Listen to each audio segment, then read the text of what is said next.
down, sit down. I heard good things. You built Carmine's Bronzeville book up. 100,000 a month. 100,000. Never took a dime from the top. A young man not tempted by foolish money.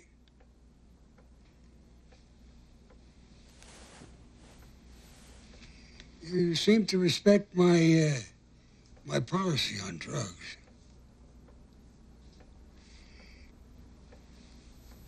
You know, the feds, they tolerate certain things. Not drugs. You make your crew understand they deal in drugs, that's all. They die.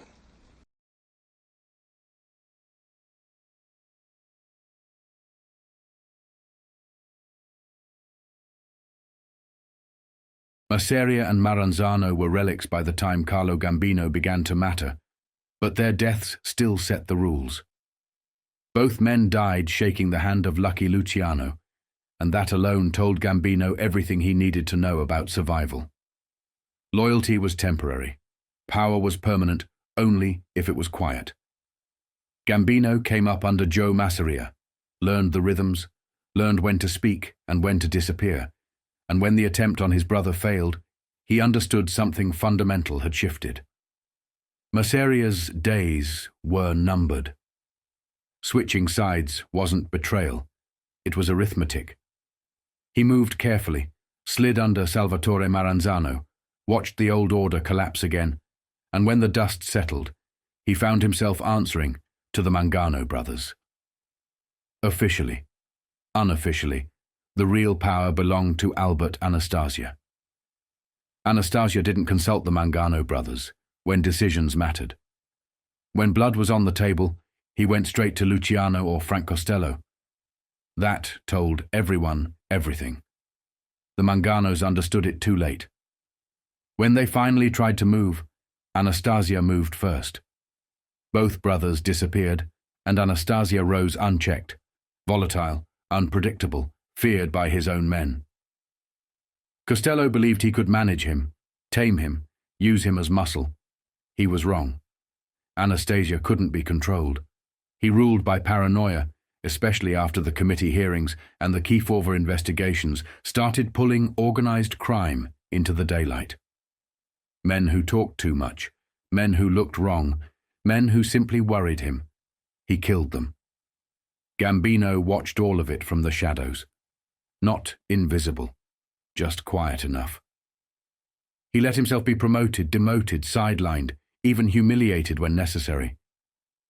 Anastasia noticed everything, and Gambino made sure what he noticed looked harmless. That patience wasn't accidental. Frank Scalise had seen something in him early. Scalise didn't introduce men to Luciano casually, and when he brought Gambino to Luciano in 1925, Luciano understood immediately. He later said he saw the future of organized crime the moment he looked at him. Gambino wasn't posture. He didn't threaten. He calculated. He remembered. That was the difference. When Anastasia finally fell, Gambino didn't rush. He maneuvered. Vito Genovese backed him. Tommy Lucchese backed him. The path cleared quietly. The kid from Palermo took control of Anastasia's empire and sat across from his closest friend, Tommy Lucchese, as an equal. Their families were tied by blood when Lucchese's daughter married Gambino's son. It looked permanent. Gambino believed it was. Himself, Lucchese, Colombo, Miranda, Catena, the Genovese leadership. It felt like ownership of the whole board. The Bonannos were sidelined. Everything that mattered seemed locked down. Then the Kennedys happened. In months, rackets that had run untouched for decades were suddenly under scrutiny. Gambino moved fast. Narcotics were officially banned. Too much heat, too much noise. That was the rule on paper. The real rule was simpler. If you got caught, you died. Made men required a sit-down. Outsiders didn't. They could be eliminated before their names ever reached a grand jury. Palermo roots were bleeding. The old Corsican connections were burning.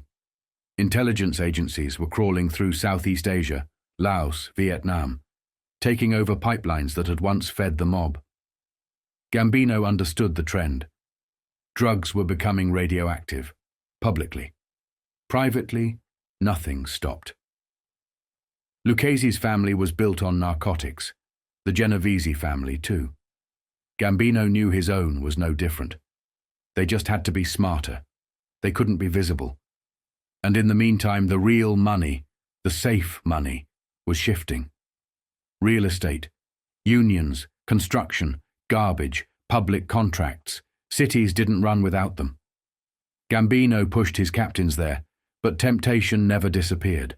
Drug money was fast, too fast. Men who needed it looked the other way. By 1967, the pressure was everywhere. Newspapers questioned whether the federal government was even capable of removing men like Gambino. Editorials mocked the deportation process, comparing him to Carlos Marcello, another boss the government couldn't get rid of. Gambino had entered the country illegally, attended Appalachian, survived every attempt to remove him. Now another deportation order loomed, destined to be appealed, delayed, buried in procedure. The system looked weak. Gambino looked permanent. Then came La Stella. In September, a so-called Little Appalachian brought together some of the most powerful men in the country, and the arrests dragged into 1967. Subpoenas, immunity, refusals, judges, bail. Grand juries reset from scratch because the law kept tripping over itself.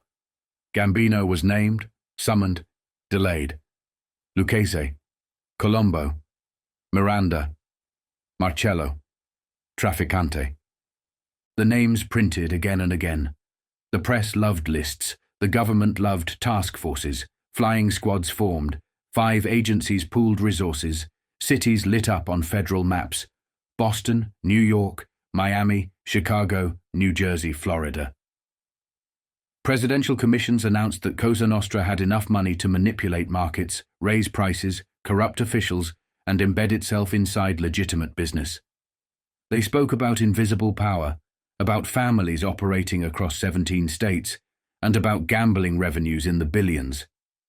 They didn't name leaders officially, but everyone knew the names.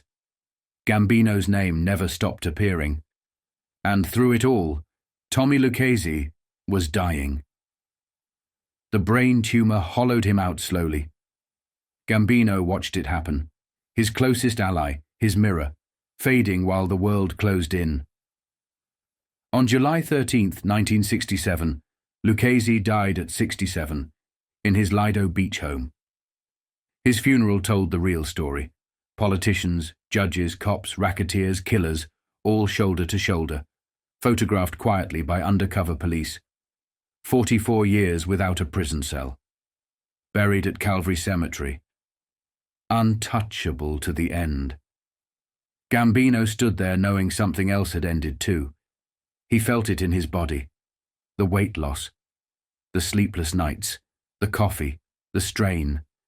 He watched newspapers dissect his power. Watched federal agencies tighten their nets. Watched the old men disappear.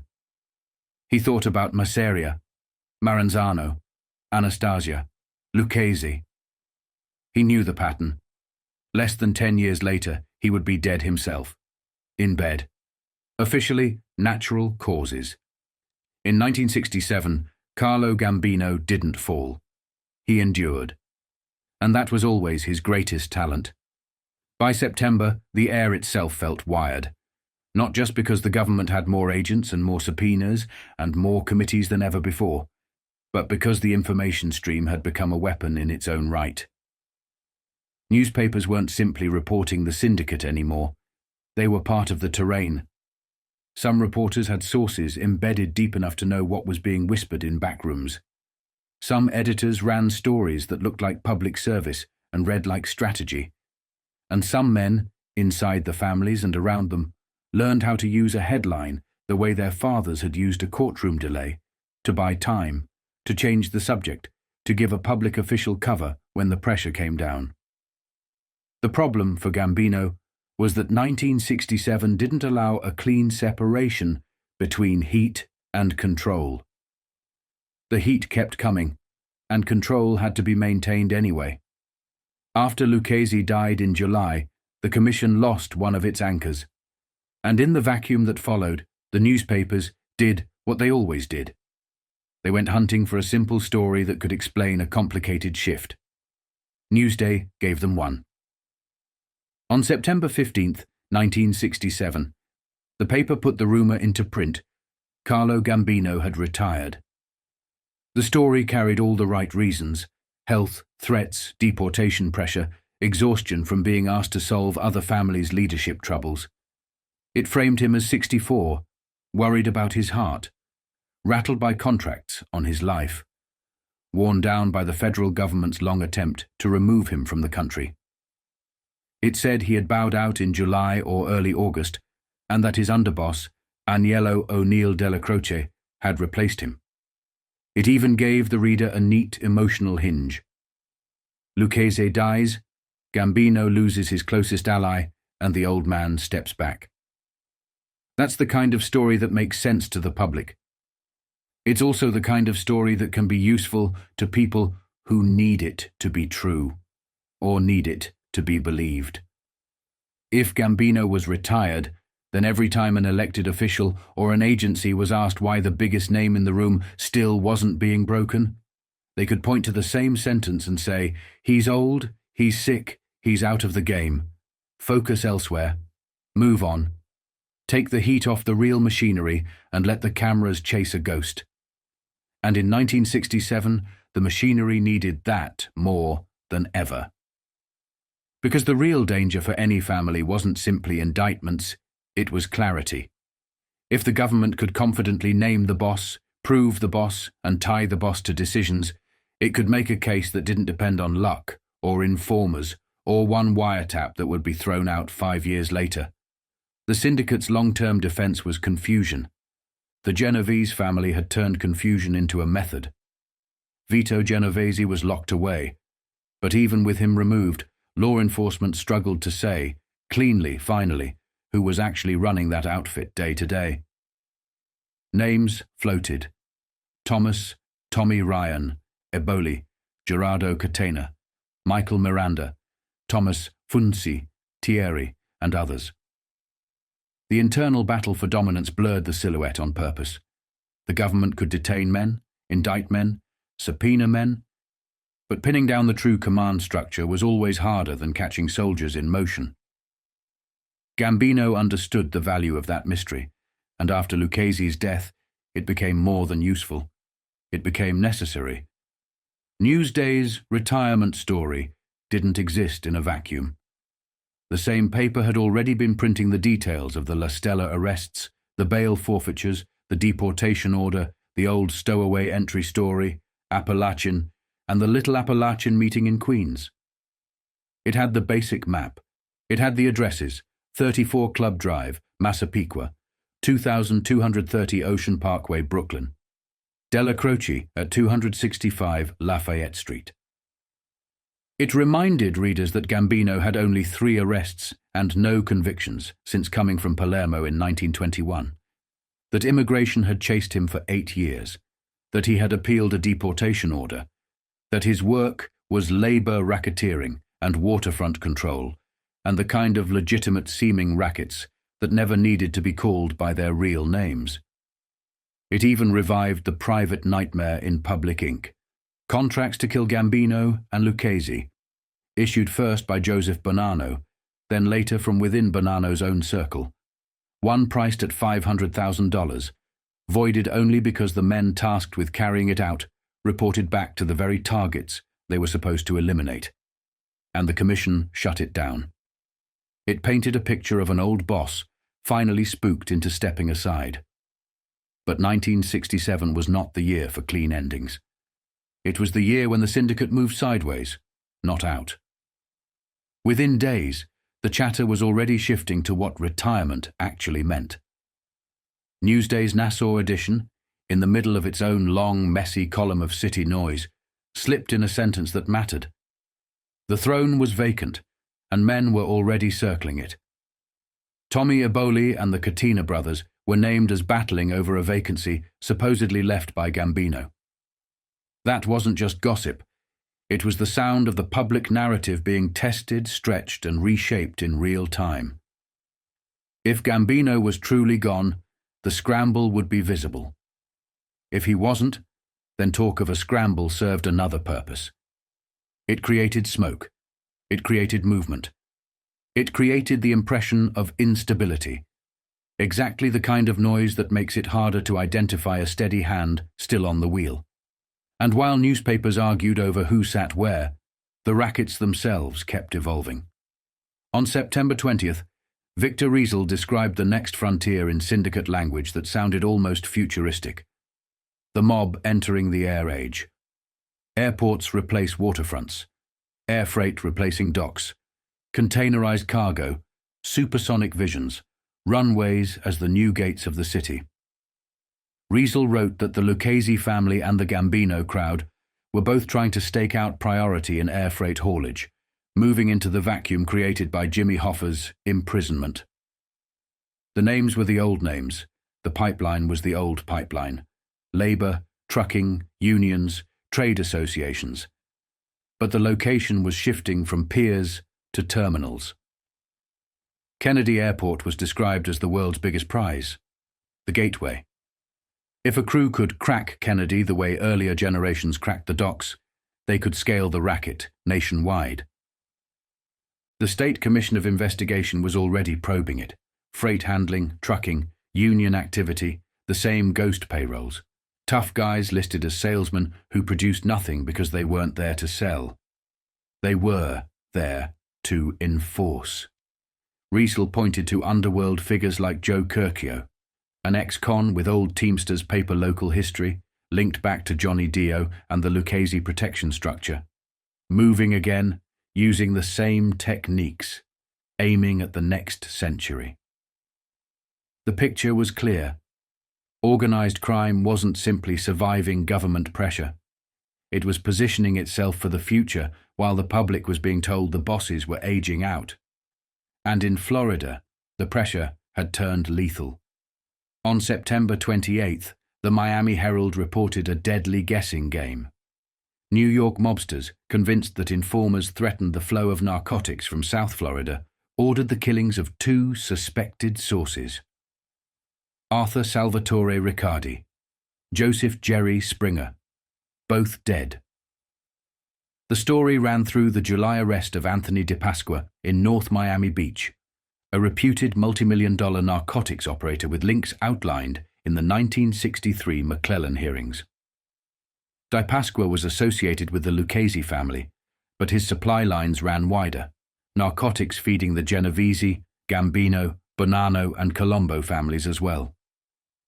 The underworld believed the DePasqua arrest came from a well-placed tip to Wackenhut agents. It believed the same informer also set up the Port Everglades seizure in August. Swiss nationals arrested, 30 pounds of uncut heroin, $2.5 million worth. A third conspirator, indicted by a federal grand jury. Federal lawmen called the heroin confiscation luck. The underworld didn't believe in luck. It believed in leaks. It believed in mouths. Riccardi's body was found behind a Hallandale drugstore. Springer's body was found in a South Dade ditch, riddled and burned. Rumours circulated that they'd been warned they were talking too much.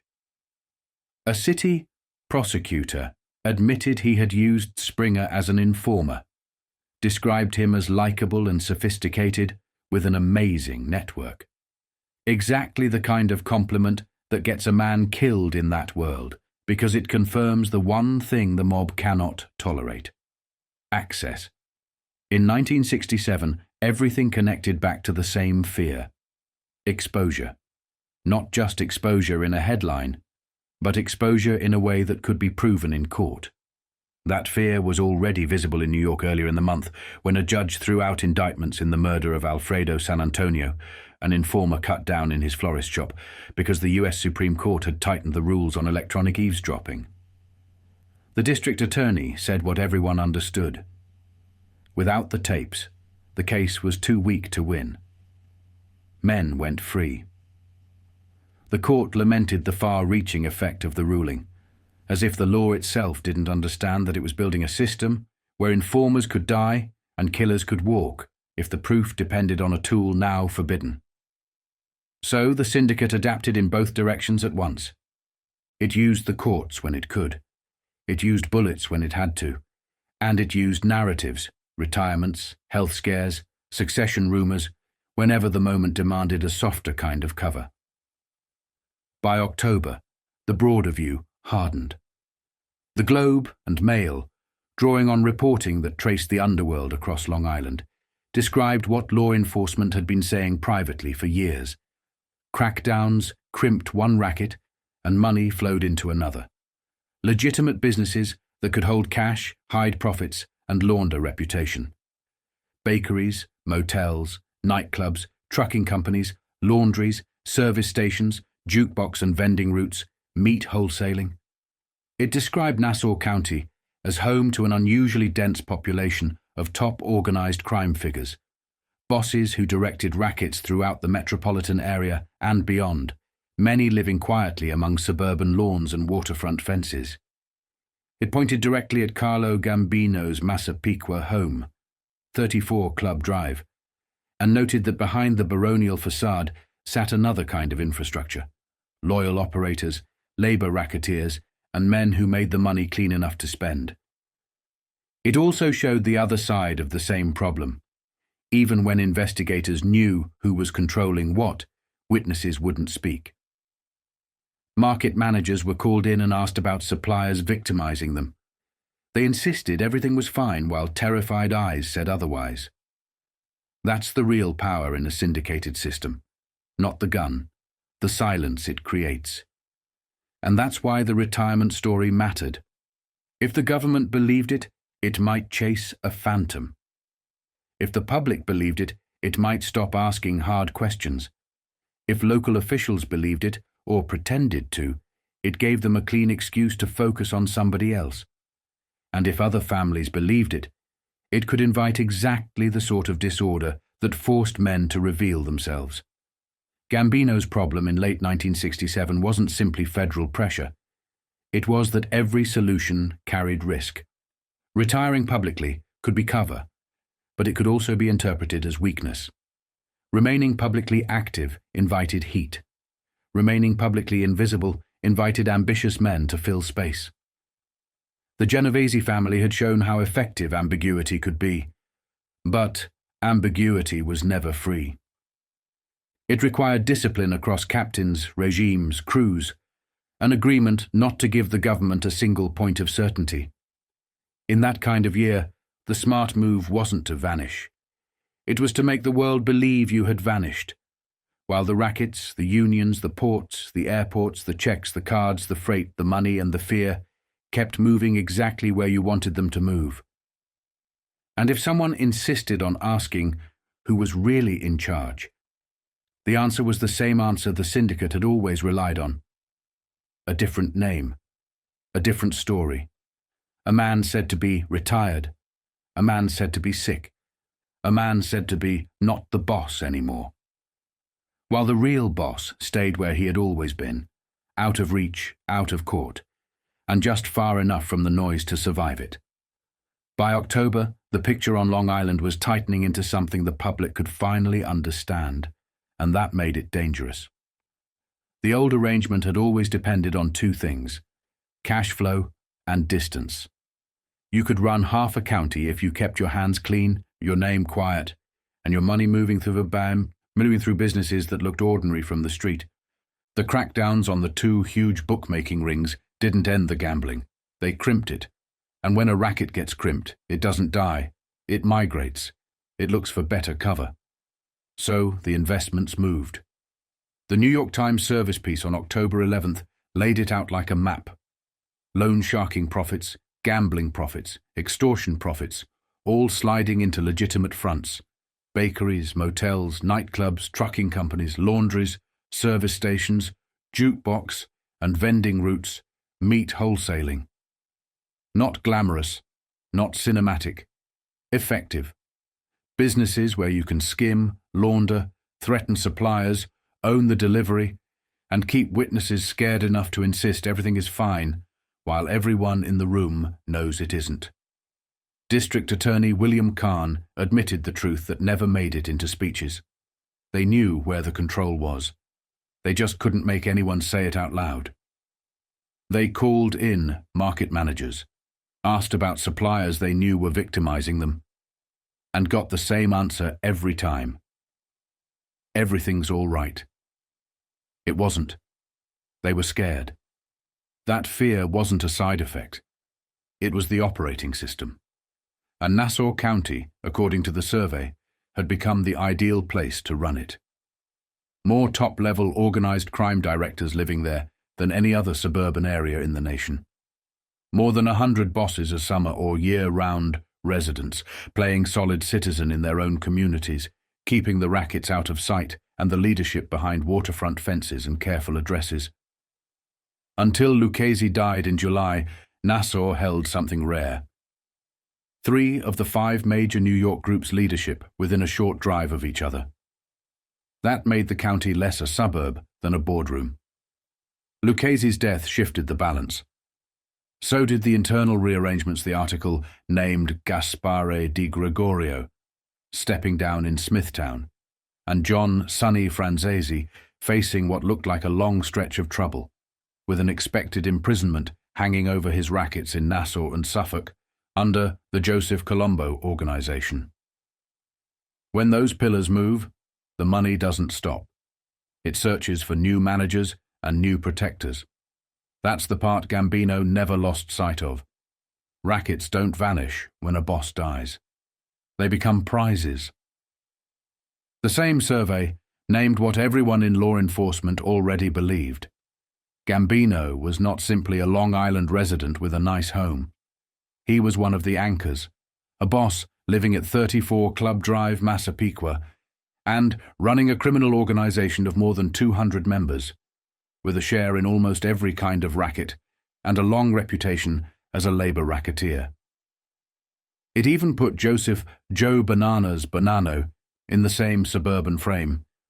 Tucson to East Meadow, 1555 Tyler Avenue, at his eldest son Salvatore Bill Bonanno's house.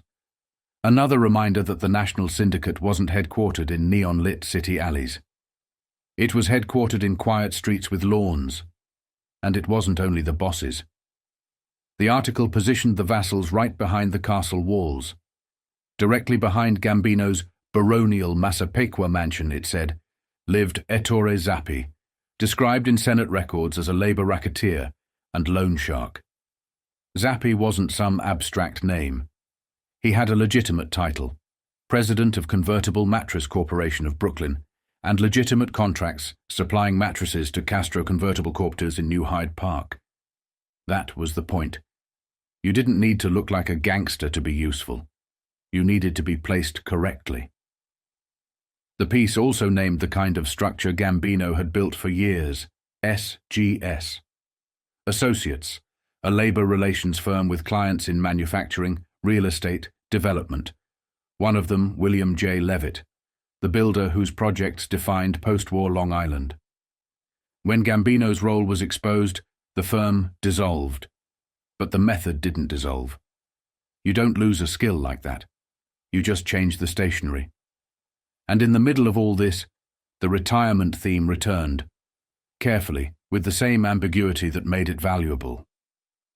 The report said Gambino was 65, suffering from a heart ailment, still formidable, but believed to be about to yield management of family rackets. It pointed directly to the succession reality inside the Gambino family. He had already entrusted more responsibility to Paul Castellano, and it named Agnello della Croce as the nominal underboss living on Mulberry Street, close to what the article called police headquarters. The real warning wasn't that leadership might change. It was that leadership could change location without changing control. If Castellano or Della Croce rose, Nassau wouldn't become clean. The command post would simply move while the income streams stayed where they were. That's how the system survived crackdowns. That's how it survived death. And while New York reporters were describing the investments and the boundaries, Florida was showing what happens when the money is threatened and the public heat gets too loud. On Halloween night in Miami, a man identified as Tommy the Enforcer Altamura, a former Sing Sing convict, a shylocking specialist described as a soldier in the Carlo Gambino family, walked into a bar on the 79th Street Causeway and was cut down with 5 shots from a snub-nosed .38. The shooter, witnesses said, stepped up behind him and emptied the revolver. Anthony Big Tony Esperti, a 250-pound strong-arm extortionist, was identified by patrons, surrendered through his attorney, and kept asking what it was all about. His lawyer floated mistaken identity. Esperti pleaded not guilty, denied bail, and faced a capital case. The details in Altamura's pockets read like a ledger of the life: $800 cash and a $10,000 cashier's check drawn on a Van Nuys, California bank, payable to Erwin Hainowitz. A key to an apartment in Harbor Towers rented under an assumed name, bills paid, a private place to operate without bringing the work home. Los Angeles police wanted a copy of the check because Van Nuys had just had its own party slaying, and Altamura was known there as an associate of McKay and David Yara's. Even dead, he was still a piece of an interstate story. Cash, aliases, California ties, a Florida base, New York family identification. The next day, the wire services framed it as a likely gangland reprisal and reminded readers that this was the 7th gang-style murder in Miami since mid-March. Detectives feared underworld retaliation. Altamura had been under grand jury investigation for loan sharking. 2 witnesses were expected to appear against him that day. The timing felt like a message, whether it was meant to be or not.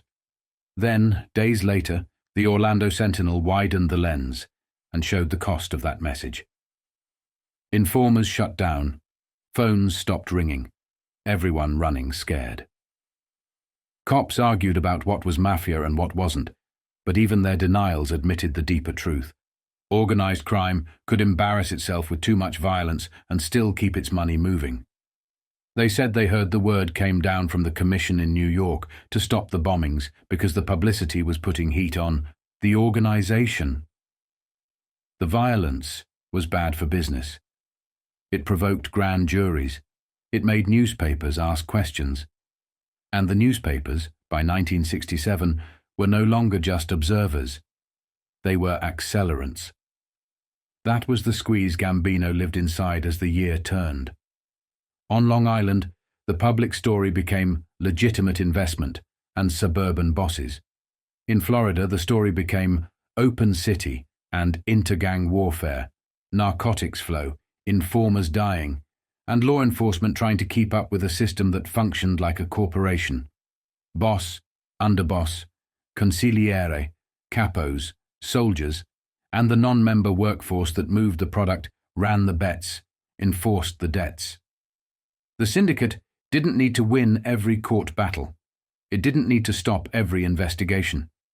It needed something simpler, for witnesses to stay scared, for leadership to stay unclear, and for the public to be offered a version of events that made the pressure feel manageable. That's why the retirement narrative mattered. That's why the succession names mattered. That's why the addresses mattered. Because in 1967, the real war wasn't simply between cops and gangsters. It was between clarity and confusion. And Gambino's greatest advantage had always been knowing which one kept you alive. By November, the year had stopped pretending it was only about pressure. It was about reach. It was about the system revealing itself in fragments, credit cards in one city, missing men in another, grand juries and strike forces tightening like wire, and every fragment pointing back to the same truth. The syndicate didn't need to win loudly anymore. It only needed to keep moving. The Diners Club scheme was the cleanest example of how modern it had become. In federal court, with a mail fraud indictment unsealed, the government said out loud what police intelligence had been circling for months. A nationwide operation had burned through $350,000 in travel and living expenses using stolen Diners Club cards. 2,000 blank cards taken in March. 800 recovered. 30 arrests across the country. And according to U.S. Attorney Robert M. Morgenthau, the investigation showed the stolen cards didn't simply drift into the wrong hands. They fell into the hands that mattered: the Gallo gang in Brooklyn, the Carlo Gambino family, and underworld groups operating through Chicago, Los Angeles, Miami, Atlanta, and Canadian cities. That was the part that would have sat in Gambino's head like a stone. Not the dollar figure, the geography, the breadth. The fact that credit card fraud wasn't being treated as petty hustle anymore, but as an infrastructure, portable money used to bankroll bigger crimes while men traveled and stayed alive on plastic. Stolen government bonds, narcotics, gambling, illegal liquor and cigarette traffic, pornography, and the transportation of women across state lines for prostitution, all financed by a card that could be carried in a shirt pocket. And the names were now on paper: Alphonse Confessore, John Kellerman, Phil Travers, Joseph Pucci, all from New York, all charged in conspiracy. Confessore wasn't a rumor now. He was an indicted mechanism, the point where stolen blanks and stolen member lists became embossed identities and national movement. Miami, predictably, was one of the places where the scheme showed its face. By mid-November, Anthony Big Tony Esperti, already sitting in jail without bail on the Altamura murder, was back in court on the smaller, almost insulting companion charge: defrauding an innkeeper at the Newport Motel, 16,701 Collins Avenue. The underworld had took up Diners Club for $350,000, and here was Esperti being dragged in on $106.05 in bar and service charges, plus disorderly conduct, profanity, resisting without violence.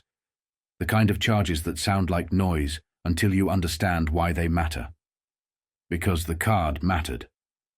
When Metro Police were called to calm Esperti and his friends in the Seven Seas Lounge, they found a Diners Club card made out to Eugene Pyle. The check came back counterfeit. The state said the same bogus card was used to defraud the motel. And Esperti wasn't alone. A warrant was out for Guido the Bull Penosi, 27, of 19,516 Northeast 22nd Avenue, identified by law enforcement sources as a highly placed member of the Carlo Gambino family with a past narcotics conviction. Sources said Penosi admitted associations with Fat Ali Harris and Sleepout Louis Levinson of the Newport, Kentucky emigre gambling clan. The story even carried the ugly detail you see in these cases when nobody has the nerve to say the real words. Esperti and his pals allegedly took over the motel strip the way men take over anything, by acting like payment is optional and consequences are for other people. Esperti appeared in court guarded, waiting on motions from his attorney Louis Vernel, who didn't show. The judge postponed. Another judge was so irritated by Vernel's absence in a separate credit card case, Frank Manino Jr., that he issued an order to show cause for contempt. It was petty courtroom procedure on the surface, but it reflected the broader truth of 1967. The system was clogged, stretched, and often embarrassed, while the syndicate treated delay like oxygen. And in New York, the year kept supplying the other kind of evidence, the kind that doesn't come with indictments, because the witness never makes it to court. On November 17th, police in New Rochelle reported Joseph Joe the Baker Calandruccio, 54, missing. A member of the Carlo Gambino family, under federal indictment for extortion, out on $15,000 bail, last seen in Bridgeport, Connecticut, driving his 1965 Catalina Green station wagon, leaving to go home and never arriving. Authorities feared foul play. Calandruccio's case read like a warning written in block letters. He had been indicted on 6 counts, accused of threats and violence against a Connecticut engineer, Jerome D'Andrea of Norwalk. Prosecutors said Calandruccio demanded that D'Andrea let his wife do work for him. When D'Andrea resisted, the government said Calandruccio threatened him with the kind of line meant to freeze a man's blood, that he would be killed and his body would never be found, just like a Cosa Nostra. Body in Lakewood, New Jersey. D'Andrea moved his wife Jeanette, 30, and their children temporarily to New Jersey. The government said they were followed there, threatened again, told the family would be wiped out.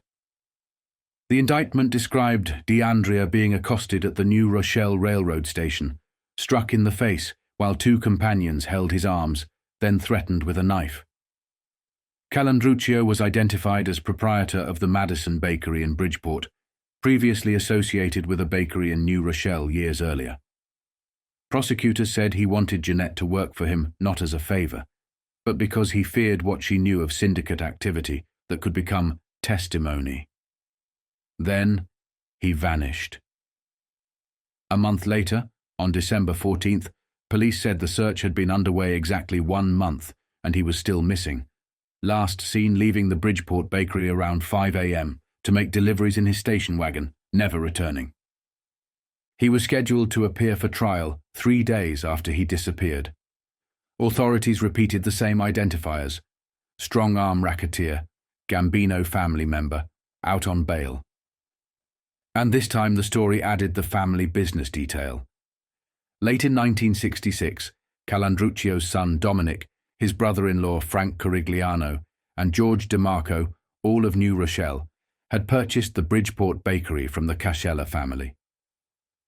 Legitimate ownership on paper, a daily route, a delivery wagon, and then nothing. That's how 1967 worked. The closer the law got, the more the human pieces either flipped, vanished, or got removed from the board. The grand juries didn't stop.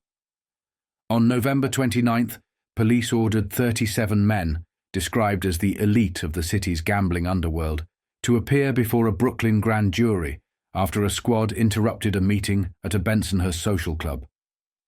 Police believed the meeting was held to divvy up gambling territory, once controlled by two men who had just been erased in public: Frankie 500, Tellery, 43, and Thomas D'Angelo, 55. 2 of 3 men cut down by submachine gun fire on November 10th at the Cypress Gardens restaurant bar in Queens. The third, James D'Angelo, had no record. The arrest list was linked by police to networks aligned with 3 major families: Joseph Colombo, Joseph Bonanno, and Carlo Gambino. Summonses for loitering for gambling, court dates, grand jury appearances, the state trying to turn a raid into leverage. And running parallel, like a second track of the same machine, was the trial that kept surfacing in every Long Island story: the Ernest the Hawk Rupolo murder case. The prosecution told a Queens jury the 1964 killing was an assassination, done under the orders of John Sonny Franzese. The details were meant to disgust and intimidate at the same time. Rupolo dragged from a trunk at a Jamaica motel, believed dead, crying out, stabbed repeatedly, shot 5 times, stabbed 18 times, weighed down with cinder blocks and chains, recovered 19 days later off Breezy Point. The defense called the witnesses jailbirds with motives to lie, but whether the jury believed them or not, the point in 1967 was simple. The underworld's internal discipline, who was suspected of informing, who was punished, was being retold in open court while new informers were still being hunted in the streets. And the federal government was scaling up. By early December, the Justice Department was talking about using a special strike force in New England, interagency, multi-skill, built to attack the syndicate where it was vulnerable, especially in legitimate businesses where frontmen paid taxes and records were scarce. Henry E. Peterson described the method: gather everything, legal and illegal, analyze, pick the soft point, hit it with specialists from agencies that usually never touched crime. He listed major targets the same way he had earlier in 1967. Raymond L.S. Patriarca in New England, New York operations controlled by Joseph Colombo, Vito Genovese, Gaspar di Gregorio, Carlo Gambino, and Gaetano Lucchese. Northern New Jersey, run by the Catena brothers. The problem, he admitted, was always the same. Frontmen, fear, silence, and the absence of neat records. Witnesses forget. They can't remember a thing. And as long as frontmen paid taxes and looked legitimate, legal action became harder. Then came the other side of the informer problem, the part the Mafia Code punishes and the courts exploit.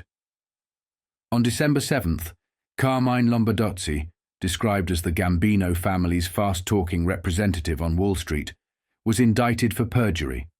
3 counts. The story made it plain why this mattered. Lombardozzi had violated the code of silence by agreeing to testify before a Brooklyn grand jury probing mob influence in legitimate businesses. 6 associates had refused and did time for contempt. Lombardozzi talked and, the indictment said, lied while talking, denying involvement with Carson Realty Co., while allegedly being a partner. Claiming he owned no stocks or bonds while cashing 159 U.S. savings bonds worth more than $12,000. Denying a bank account at a manufacturer's Hanover trust branch where money was deposited under Carson's name. He pleaded not guilty. Bail set at $2,500. But the deeper message was obvious.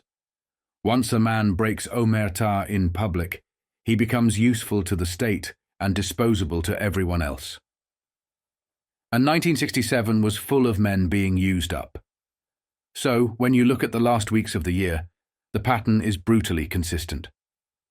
The syndicate is modernizing: air freight, credit cards, interstate movement, legitimate fronts. Law enforcement is modernizing too: strike forces, interagency squads, lists, grand juries, mail fraud statutes.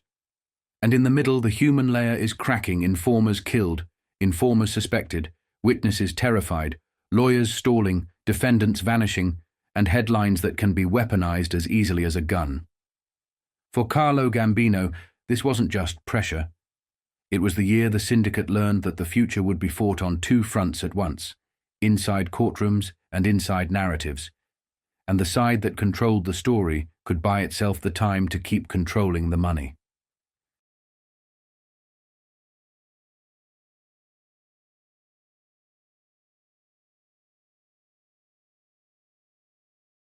Joe Bonanno understood something. The others only learned once they were staring at a ceiling in a hospital room. You don't survive by being the strongest. You survive by controlling the weather around you. What the papers say, what the public thinks, what law enforcement can prove, and what your enemies are afraid to do in daylight. By 1963, the old man had already crossed a line. He tried to move against the other bosses, against men who didn't forgive challenges, because challenges spread ideas. The attempt didn't just fail, it detonated. His family was thrown into war, and the council did what it always did when things threatened to spill into the open: sit-downs, peace conventions, family pressure, appeals to sons and brothers-in-law, anything that could stop the bleeding without admitting weakness. But the names that mattered: Carlo Gambino, Thomas Lucchese, Don Stefano Magaddino, and the rest of that aging boardroom, knew the truth. Bonanno wasn't a problem to be negotiated with forever. He had to be sidelined and sooner or later eliminated. Bonanno knew that too. He'd been around since the Luciano era. He could read the room. And he understood the one shield that still worked in America: attention. The bosses hated publicity more than betrayal, because betrayal could be handled quietly. Publicity brought committees, grand juries, reporters, and cameras. So, Bonanno made himself hard to kill by staying in motion and staying in print. If his name was everywhere, any hit on him became an event, an embarrassment, another headline that dragged everybody into the light. That's why the kidnapping mattered. Whether it began as a dodge, a tactic, or a full-blown play, the effect was the same. His disappearance forced every major figure, Lucchese, the Genovese leadership, the Gambinos, into the same frame, answering questions, fielding rumors, watching their own names get dragged into a public spectacle they couldn't control. Informants who had been quiet started filling in gaps. Newspapers made the story bigger, because the story was already built to be big. And then magazines did what magazines did in that era. They delivered the mafia to the middle and upper classes like a morning ritual. Life and time weren't content. They were doorstep delivery. Subscription culture meant the story arrived without anyone asking for it. Right in the homes of people who never stepped into a social club, never saw a Shylock collect, never heard a sit-down happen in the next booth. Every week, more photographs, more names, more charts, more exclusive details. And every copy that landed on a porch widened the audience. Bonanno's drama wasn't staying inside the underworld anymore. It was educating the country. That's where the pressure turned into strategy. Bonanno wasn't just hiding, he was building. The Kennedy years had changed the terrain. The crackdowns and the hearings and the heat forced the syndicate to rethink what territory even meant. Bonanno had always thought bigger than a few unions and a few streets. He had been diversifying abroad while the others were arguing over chair positions at home. He looked at the Caribbean and saw the same thing the syndicate always saw: ports, passports, banks, and officials who could be bought or flattered or both. He wasn't moving into valuable territory in the old sense. He was dumping his leg, trying to stabilize himself by creating somewhere else to stand. The dictatorships mattered because they were predictable, brutal, corrupt, and hungry. Exactly the kind of regimes that could be turned into quiet pipelines. Money out, drugs in, profits cleaned through Canada and the Caribbean, deposited into accounts that didn't answer to New York detectives. This wasn't romance, it was logistics. Bonanno was laying foundations for the next man, the kind of man who would turn a network into a weapon. Carmine Galante, sitting in the background like a future problem everyone could already feel coming. And then the life version of the story hit like a spotlight. It described the disappearance beginning at 12:30 a.m. on October 21st, 1964, outside 35 Park Avenue in Manhattan.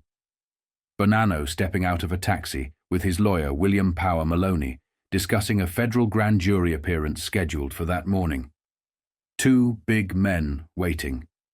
A snub-nosed .38. A simple line. "Come on, Joe, my boss wants to see you." Maloney follows. A warning shot cracks over his head.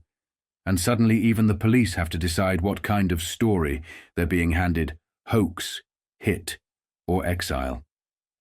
Life framed it as a council decision, with the National Council meeting on September 18th at Thomas Eberly's mansion in Englewood Cliffs.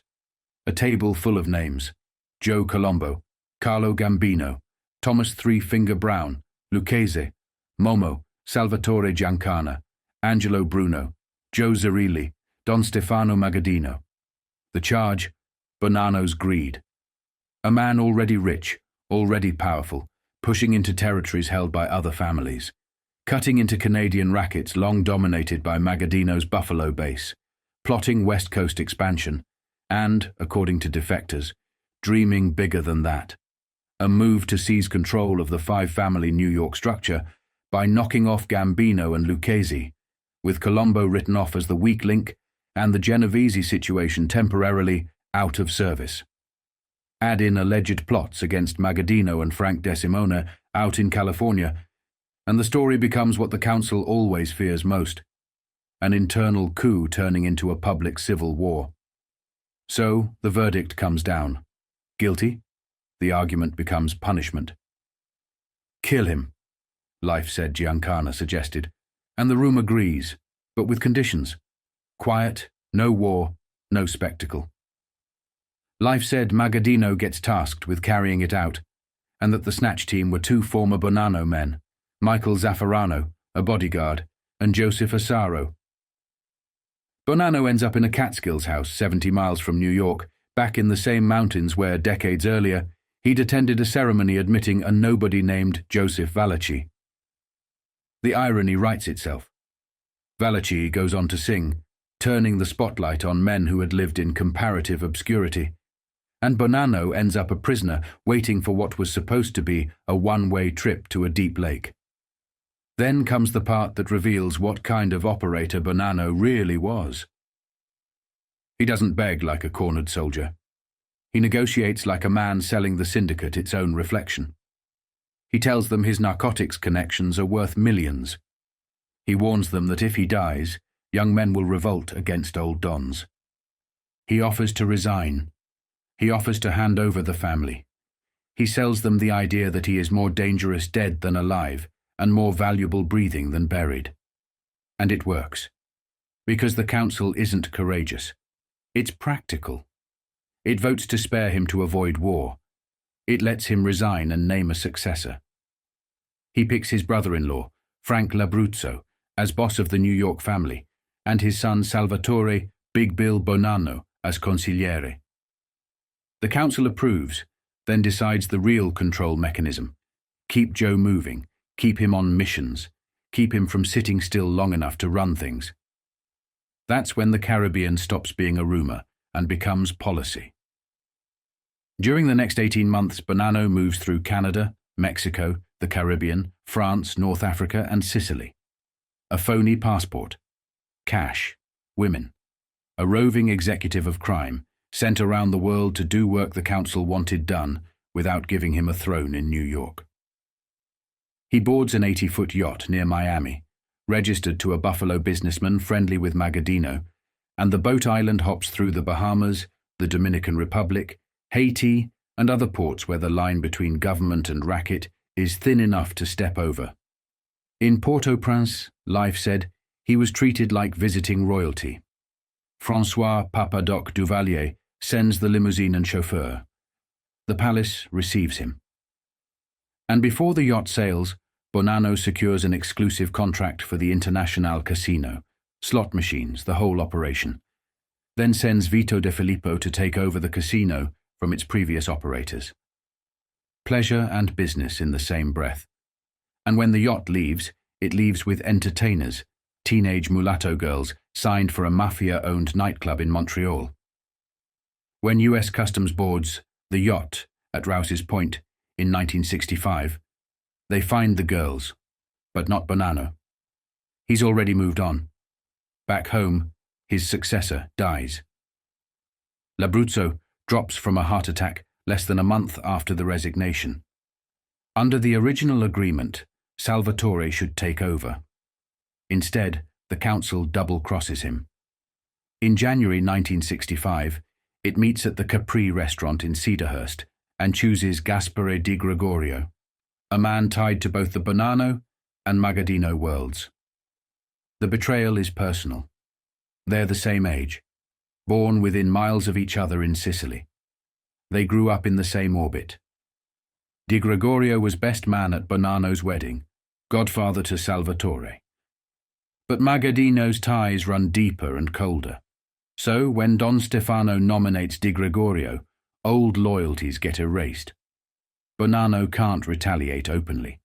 So he keeps working, North Africa, scouting opium routes, Sicily, meeting crime bosses in Palermo. Then the most important assignment of all, the Corsicans. L'Union Corse, the French Mafia, Marseille labs, opium turned into pure heroin. A pipeline that feeds New York and Canada, the kind of supply line that makes men powerful even when they're exiled. The estimates are brutal. 80% of the narcotics entering through New York and Canada supplied by the Corsicans, the remaining 20% by Sicilians. 3 European centers named Marseille, Palermo, Trapani, with Marseille as the giant. Hundreds of laboratories, more than 1,500 pounds of heroin a year. A commodity that becomes nearly $1 billion once cut and sold on the street. Bonanno negotiates. He promises the Corsicans a larger share. He guarantees Cosa Nostra a larger supply. The council approves his contract because they need it. But Bonanno's real move is quieter.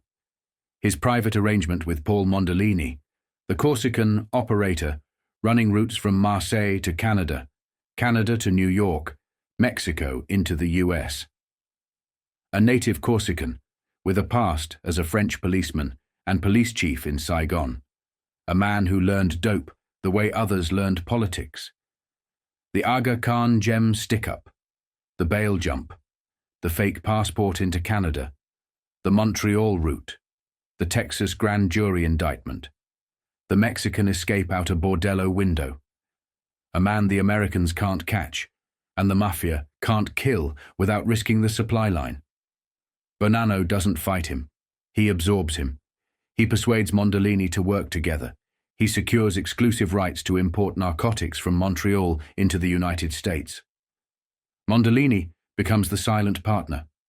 Profit shared wholesale and retail. And with that contract in hand, Bonanno has leverage, real leverage, over the same council that tried to neutralize him. Because in that world, heroin is authority.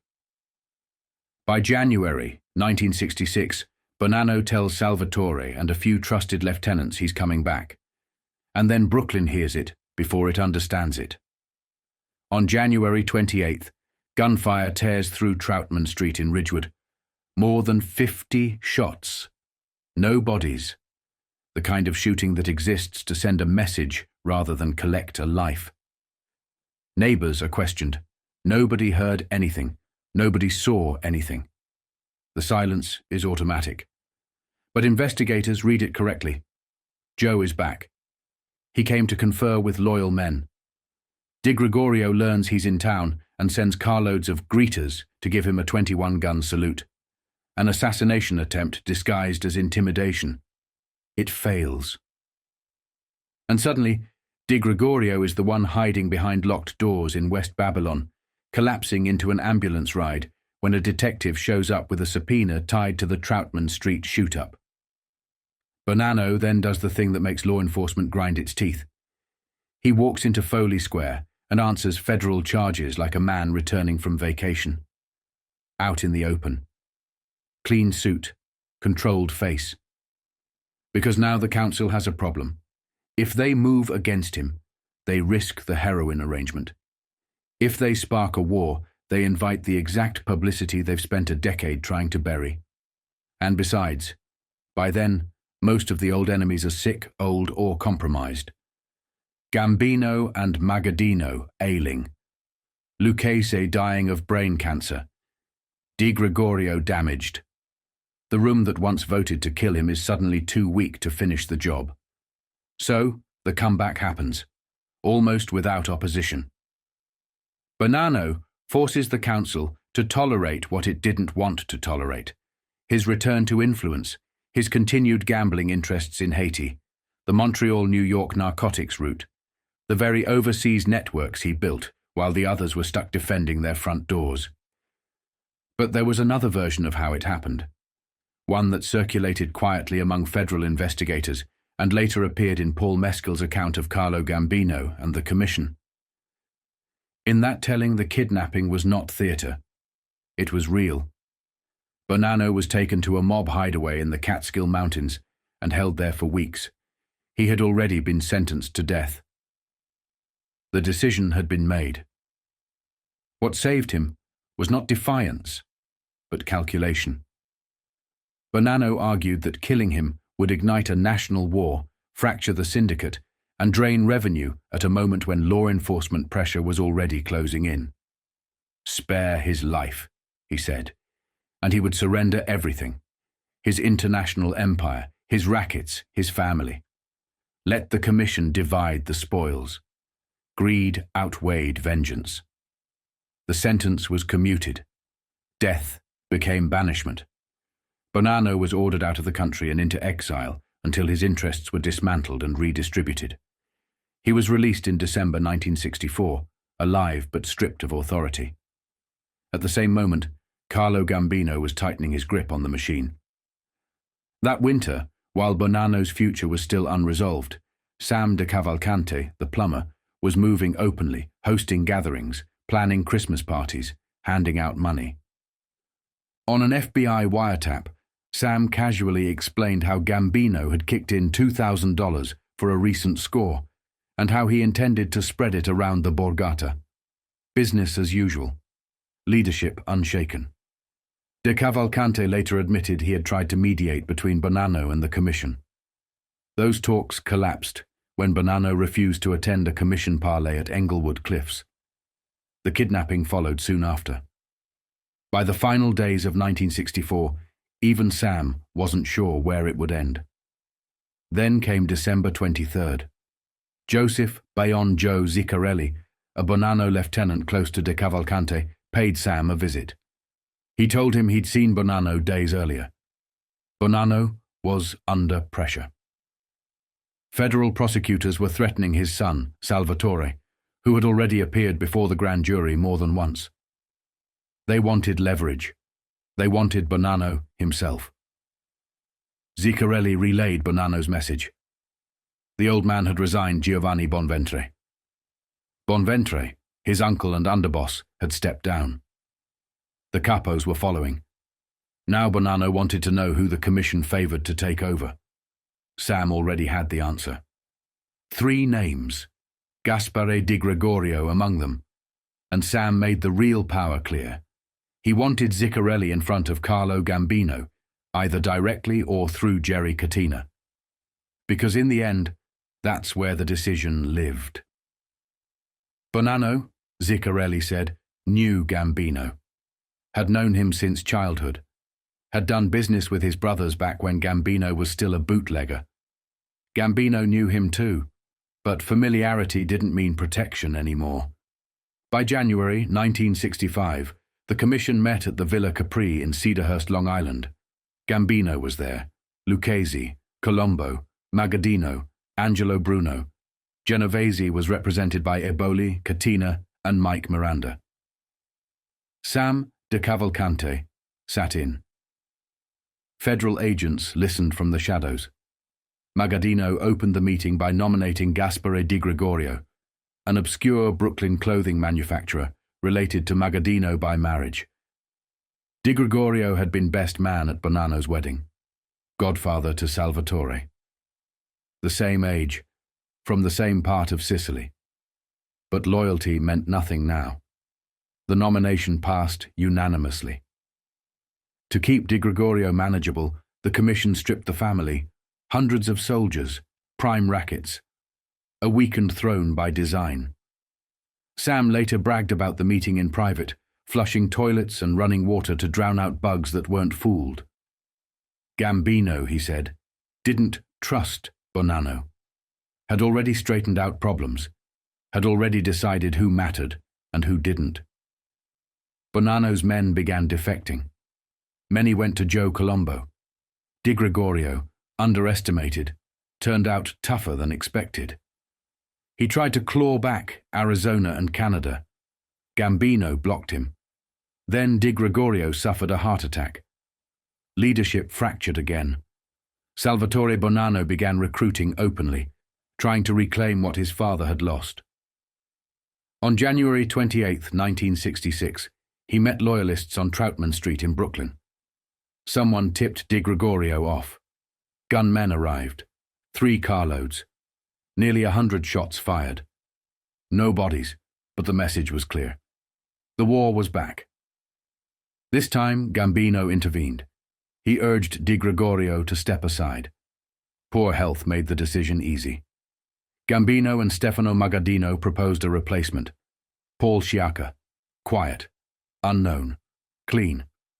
A businessman with government contracts and no reputation for bloodshed. The commission approved it. By then, Gambino effectively controlled 5 votes on the commission. Lucchese was dying. Colombo followed Gambino's lead. Chicago and Detroit proxies leaned his way. Even with Genovese still officially outranking him, Carlo Gambino was now first among equals. Bonanno returned from exile in May 1966 and broke his promise to stay out of New York. The killings resumed. He imported Gaspare Magaddino, a professional executioner with dozens of bodies across continents. On November 10, 1967, Magaddino walked into the Cypress Gardens restaurant in Queens and cut down 3 men with a submachine gun. 2 were Siaka aides. It wasn't enough. After roughly 20 murders, most favoring the Gambino-backed side, Bonanno surrendered the fight. He retired to Tucson, Arizona, alive, defeated. The Bonanno War never seriously threatened Carlo Gambino, but its resolution removed the last man who had ever openly wanted him dead. Peace returned to New York. Order restored. Still, Gambino didn't relax. He had lived long enough to know that the next danger wouldn't come from an old rival or a formal commission vote.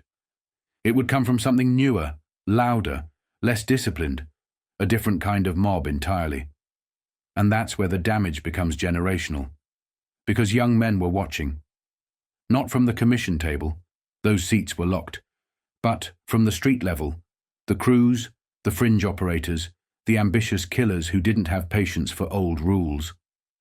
They saw that a boss could attempt a coup, trigger a war, disappear, come back, and still breathe. They saw the council hesitate. They saw a system that could be negotiated with. And once the aura cracks, it doesn't reseal. The Bonanno spectacle didn't just embarrass the syndicate. It taught men like Joey Gallo, and the kind of younger predators who would later define the Gotti era, that the old guard could be pressured, played, and if necessary, removed. That bosses weren't sacred.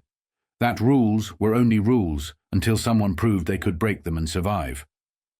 That's what 1967 is really showing us in the background, the seeds of destruction being planted by the very men who built the shadow organization in the first place.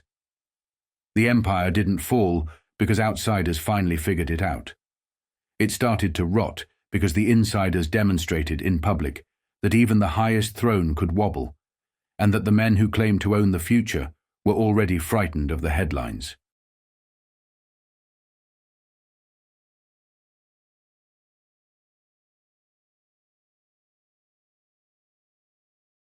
Long before Albert Anastasia was butchered in a midtown barbershop, long before Frank Scalise was pushed aside, long before the gun was raised on Frank Costello, the real architecture of New York's underworld was already in place. It wasn't clean, and it wasn't loyal to one flag. It was layered. Men carried one foot in one family and the other somewhere else, depending on where the money was moving that week. That was the system Carlo Gambino inherited, exploited, and perfected. One of the men who embodied that system was Carmine Fatico, known on the street as Charlie Wagons. He was an old-timer by instinct and a modern operator by necessity. Fatico came up through the Anastasia crowd, deeply embedded in the gambling network, but his reach extended far beyond one crew or one boss.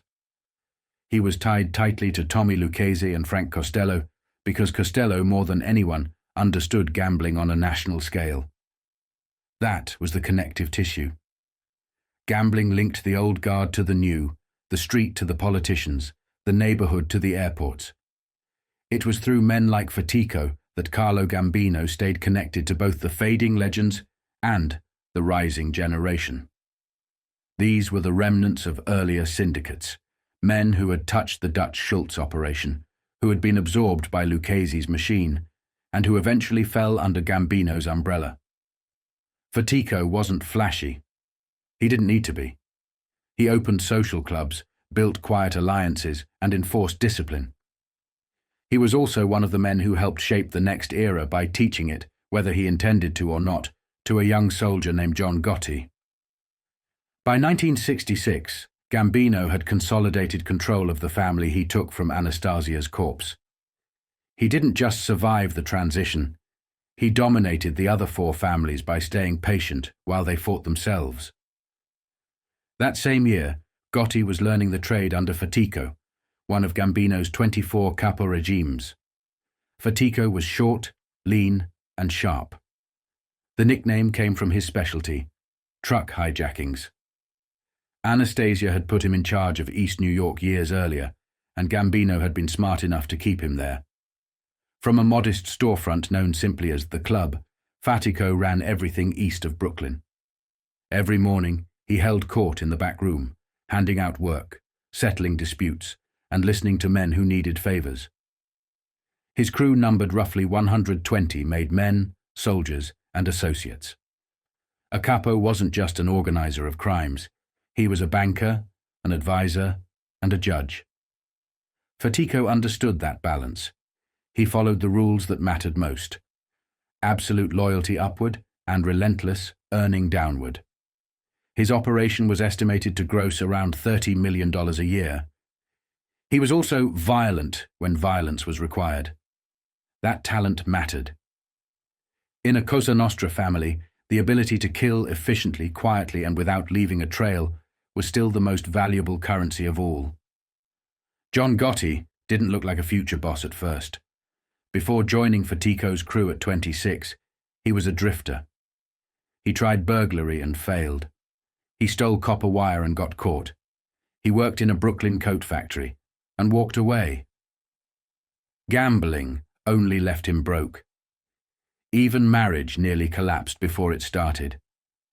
He met Victoria Di Giorgio in 1960, got her pregnant, and within a year had a child and responsibilities he couldn't meet. By the mid-1960s, he had 4 children, style, swagger, and nothing steady to show for it. Faraco gave him chances anyway. Gotti blew burglaries, got arrested stealing an Avis rental car, and did 6 months for another attempt. While he was inside, his wife sued him for non-support, an embarrassment that cut deeper than the jail time. When he got out, Gotti went straight back to the club. Faraco surprised him by assigning him to hijackings at Kennedy International Airport. Gambino was expanding there as waterfront freight declined. It should have been an opportunity. Gotti failed again. He and his brother Gene pulled one clean job using forged airline documents at the United Airlines freight terminal. Instead of walking away, they repeated the same scheme at the same terminal and got arrested. Weeks later, Gotti, Gene, and Angelo Ruggiero were caught hijacking trucks on the New Jersey Turnpike. This time, there was no escape. They were convicted and sent to Lewisburg Federal Prison. Lewisburg wasn't punishment so much as preparation. Officially, it was run by wardens and guards. Unofficially, it was governed by mafiosi. The system worked for everyone. Riots were avoided. Order was maintained. And young inmates learned the rules from men who had written them. Gotti shared space with hundreds of mob figures, including Carmine Galante, the ruthless Bonanno boss, and Jimmy Hoffa, sent there by Bobby Kennedy's relentless pursuit.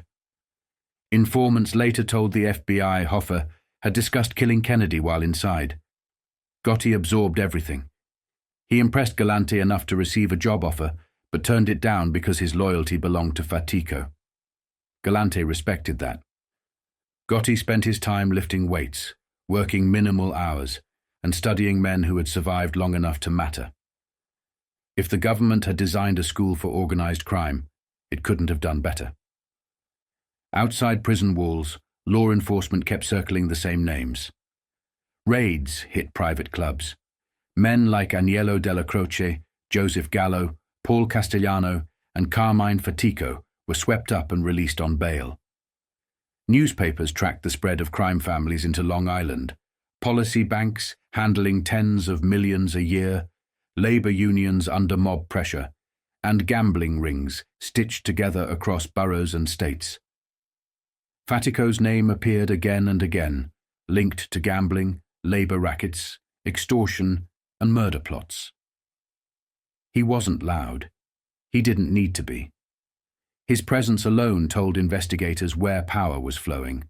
This was the ecosystem Carlo Gambino controlled. Old soldiers, new blood, overlapping loyalties, and disciplined earners like Carmine Faraco forming the bridge between generations. From social clubs to airports to prisons, the family didn't just survive pressure, it adapted to it. And men like Faraco ensured that the next wave, including a failed hijacker named John Gotti, learned exactly how that system worked before they ever rose high enough to challenge it. By 1973, Carmine Fatico was no longer operating in the shadows. He didn't have to. The structure he helped build for Carlo Gambino had already settled into Suffolk County like permanent infrastructure, and everyone who mattered understood where authority flowed. When Suffolk District Attorney Patrick Aspland announced the breakup of another loan shark ring that March, the announcement wasn't a revelation. It was a confirmation. The man Aspland identified as the Suffolk kingpin of the Carlo Gambino crime family was Carmine Fatico, known on the street as Charlie Wagons. He was already out on $25,000 bail awaiting trial on a separate loan sharking indictment when detectives came to his house on Higby Lane in West Islip. This was not a fall from grace. It was continuity. Fatico had been here before, and everyone knew he would likely be here again. According to the investigation, Fatico wasn't just part of the operation.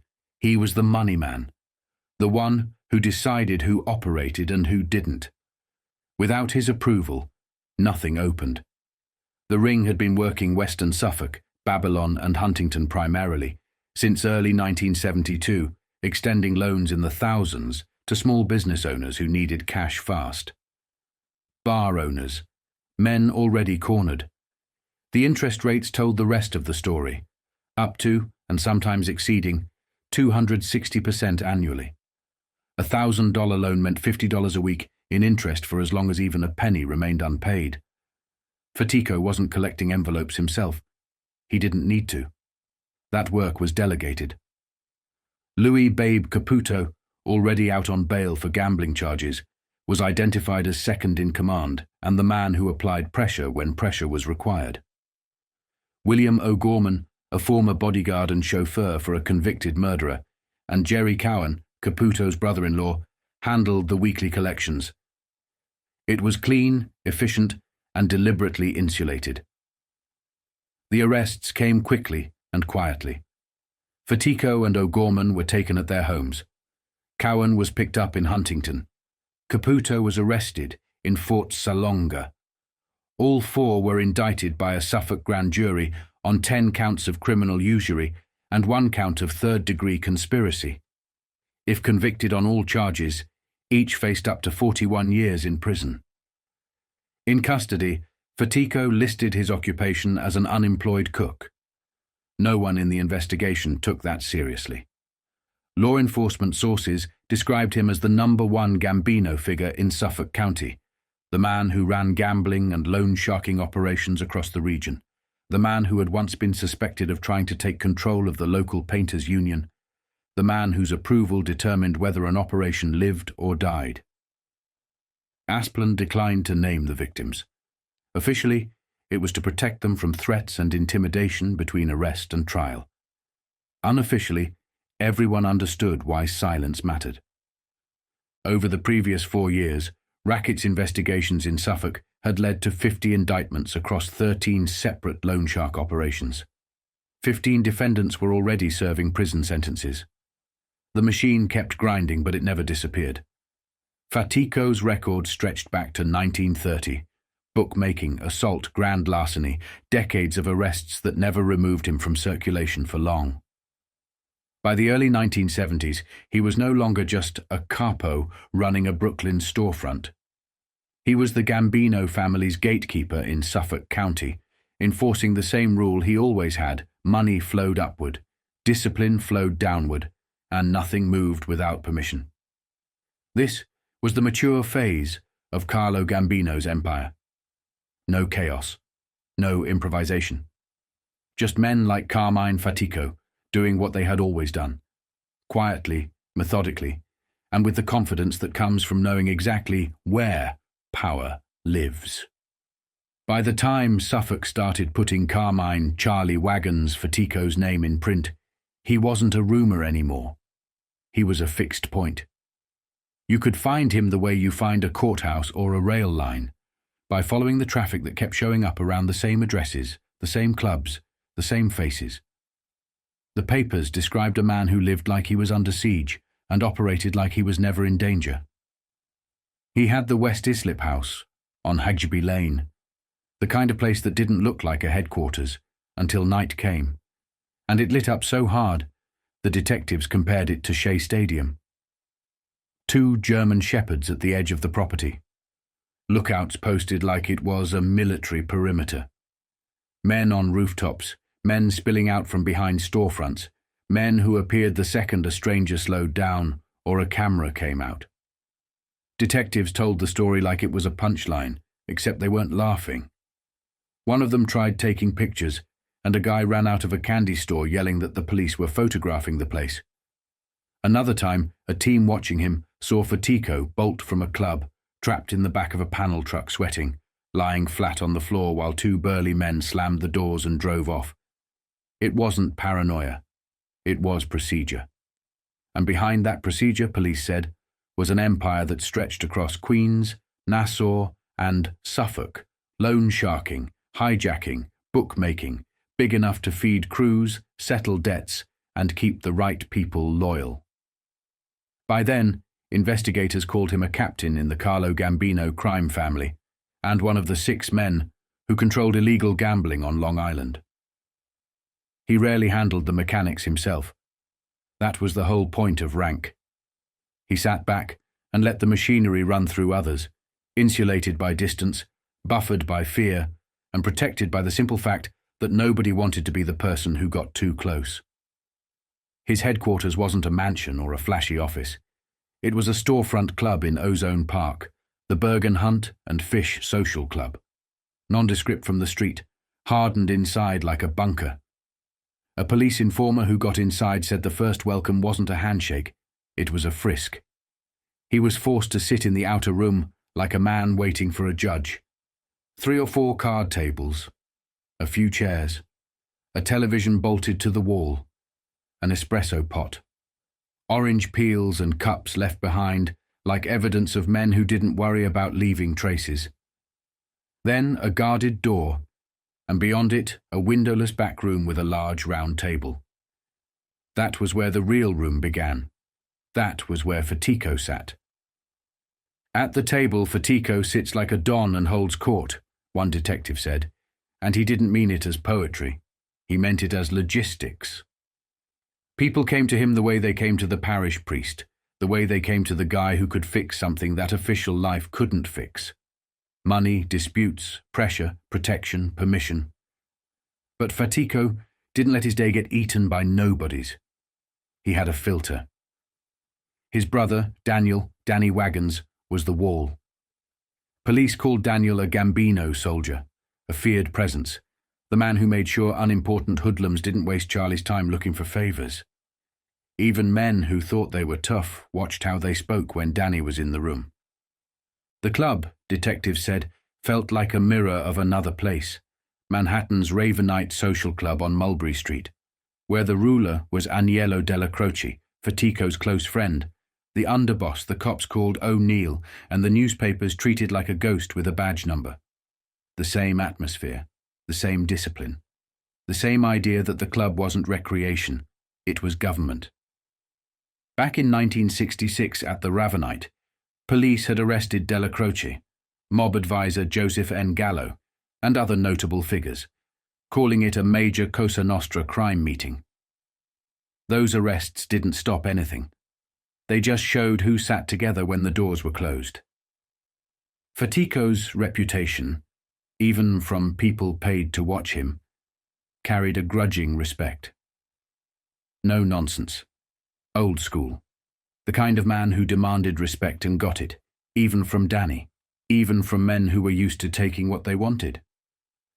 When he's busted, he tries to act like a dummy with us, one intelligence agent said, but he's a shrewd old guy.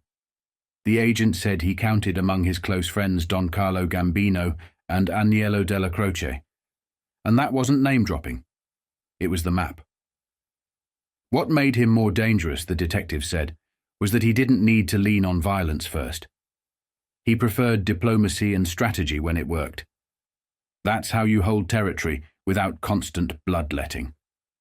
That's how you take over without looking like you took over. The Huntington area was a clean example. For years, the Bifulco family dominated gambling there. 2 decades of local control, operating independent of the mob by keeping their bookmaking tight, horse racing and numbers, staying away from the kind of action that forced you into the mob's infrastructure. They didn't need layoff centers if their bets didn't get too heavy. They didn't need a boss in Queens to balance their books if they never let the books get out of control. Then television changed the diet. Pro football, basketball, volume, bigger action, bigger swings. The Bifulcos took heavy sports bets and got in over their heads. That's when they needed layoffs. The pressure valve that lets bookmakers spread risk and avoid catastrophic losses. And that's where they ran into the real wall. Faraco controlled the Queen's layoff they turned to. They could stay independent until they needed the wider system. The minute they needed it, independence became a fairy tale. In December 1971, police said a new bookmaker appeared in Huntington, Louis Babe Caputo, sponsored by Faraco. Competition that wasn't really competition. It was a message delivered in numbers. The rivalry didn't last long. Racket squad detectives raided both rings, but not before the Bifulcos learned what it meant to be cut off. Police said Faraco shut the doors of the layoff centers. That's how you break a bookmaker without touching him. You don't have to shoot him, you just remove his oxygen. After that, investigators said Frederick Fritz Bifulco ended up reduced to a sheetwriter, a man recording telephone bets, working under a Faraco associate. The boss in Huntington wasn't the old family anymore.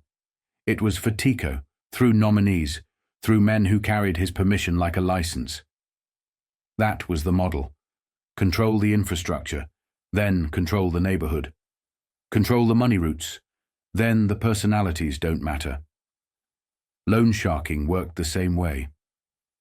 In March 1973, Suffolk District Attorney Patrick Aspland announced the breakup of yet another loan shark ring, and the newspapers didn't describe it like a street crew being rolled up. They described it like a branch office being exposed. The man they identified as the Suffolk kingpin of the Gambino family was Carmine Faraco, arrested at his home at 810 Higby Lane, already out on $25,000 bail awaiting trial on a separate loan shark indictment. That detail mattered. It told you how durable he was. Even when the cuffs went on, he kept moving. The ring, Aspland's office charged, had been victimizing at least 10 people in Western Suffolk, primarily Babylon and Huntington, since early 1972. They loaned thousands and charged interest rates that weren't loans. They were sentences, up to, and sometimes more than, 260% a year. A $1,000 loan meant $50 a week in interest for as long as a penny remained unpaid. Not until half was paid. Not until most was paid. Until the last penny. That's how you keep someone working for you without calling it ownership. Aspland refused to name the victims. Officially, he said he wanted to protect them from threats and intimidation between then and trial. He declined to say who might make such threats, and he didn't have to. Sources close to the investigation said most of the victims were small bar owners, people desperate enough to take fast money and scared enough to keep paying. The sources described the hierarchy the way these things always run. Faraco was the boss, the money man. Caputo was second in command and believed to serve as the strong arm when necessary. William O'Gorman and Jerry Cowan made the weekly collections. The paperwork charged 10 counts of criminal usury and 1 count of third-degree conspiracy. The maximum exposure was brutal, up to 41 years if convicted on all counts. It sounded like the end of the story. But it wasn't. It never is. Faraco, when arrested, gave his occupation as an unemployed cook. That was part of the routine of acting small in front of the state, while living large behind locked doors. Investigators didn't treat him like a cook. They identified him as the #1 man in Suffolk for the Gambino family, the man who decided who could operate and who couldn't. Without his okay, you don't open up, one source said. They said he had been suspected of trying to take control of the local painters' union. They noted his history, convictions going back decades for bookmaking, assault, grand larceny. The pattern was consistent. Whenever organized money took root in Suffolk, his name floated near the surface like oil. Even with those arrests, detectives admitted the business kept flourishing. By late 1973, knowledgeable police estimated his loan shark and gambling interests grossed around $30 million a year and continued to operate from new locations. He couldn't be reached for comment, but police said he was overheard telling friends he was disgusted by what he viewed as Suffolk harassment and talked about leaving West Islip because these damned farmers won't leave you alone. That line said more about him than the charges ever could. He didn't see himself as a criminal under siege. He saw himself as a businessman being inconvenienced by locals who didn't understand the rules. And in his private life, he performed the old world code like it was a uniform. Simple tastes, they said. No flamboyance, no neon ego. Yet he wore $100 alligator shoes and silk suits. His home looked unpretentious from the outside and expensive inside, furnished tastefully, the way a man does when he wants comfort but hates attention. They called him a family man, a grandfather, expecting his people to gather for dinner on Sundays and holidays. He roasted associates who were too flashy. He admonished men who didn't take care of their families while running around with girlfriends. He liked the horse races, and police tracked him to Roosevelt Raceway, where he entered through the Horseman Owners Members Gate, despite not being listed as an owner or a member. He moved like a man who didn't ask permission, because he was used to being the one who gave it. Years later, the net tightened in a different way, not through a single indictment, but through supervision that turned mob routine into parole violations. In the late 1970s, federal authorities made a point of watching career criminals the way you watch men who refuse to stop living, as if they own the streets.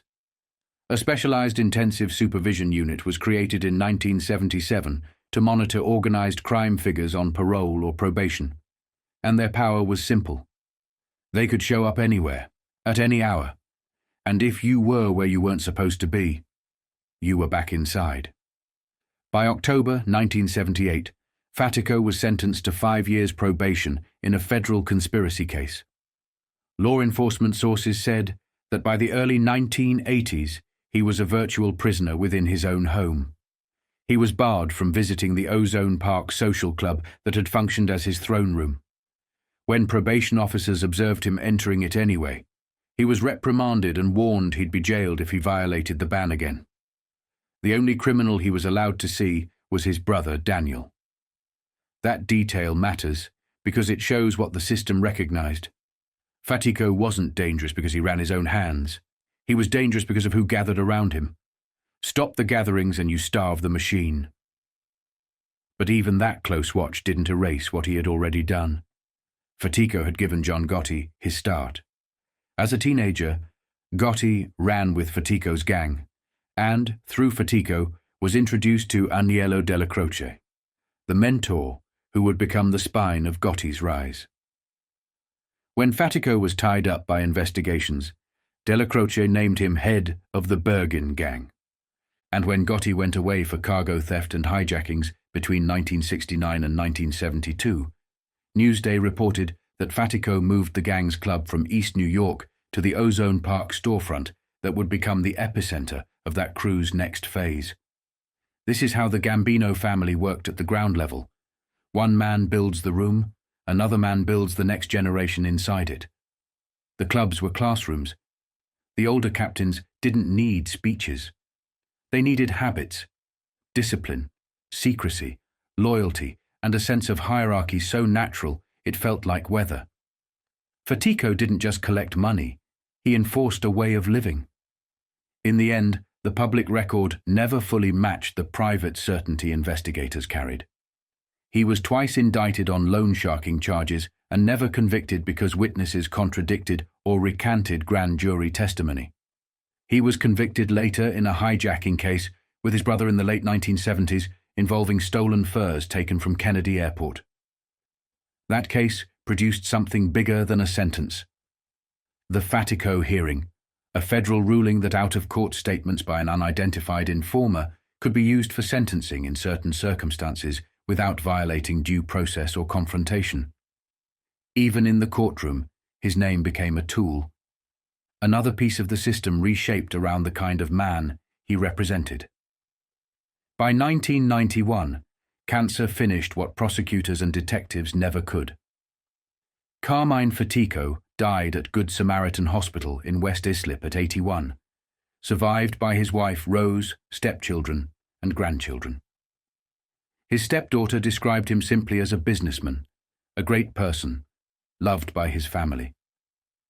His attorney called him a salesman and a painting contractor, a private man who went to church and kept to his house.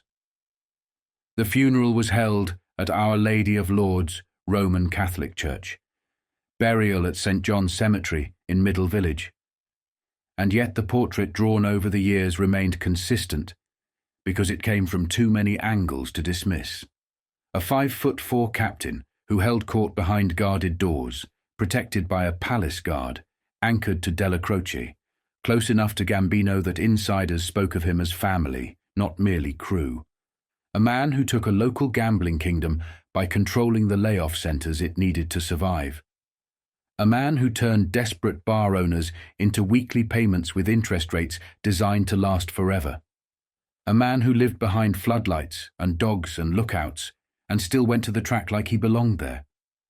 A dying breed, a detective called him, and the admiration wasn't for the crimes.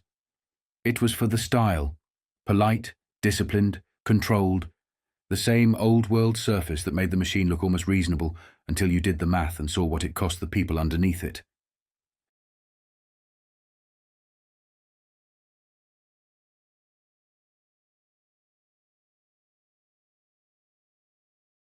George Faraco was born and raised in East Harlem, and the longest he was ever away from the neighborhood was the 6 years he did in Atlanta, federal time that was supposed to straighten men out. It didn't straighten him out. It just taught him how to travel. He started getting arrested at 17. Armed robbery, burglary, grand larceny, counterfeiting, the usual inventory of a kid who didn't think he'd live long enough to worry about a record. Then he saw the light and became a traveling salesman.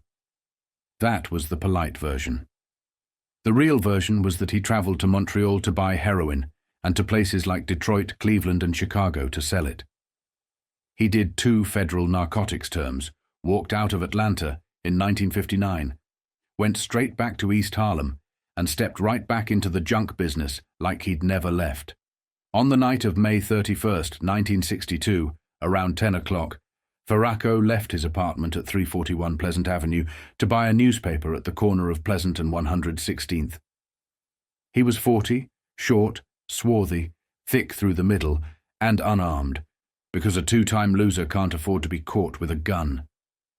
Besides, he felt safe.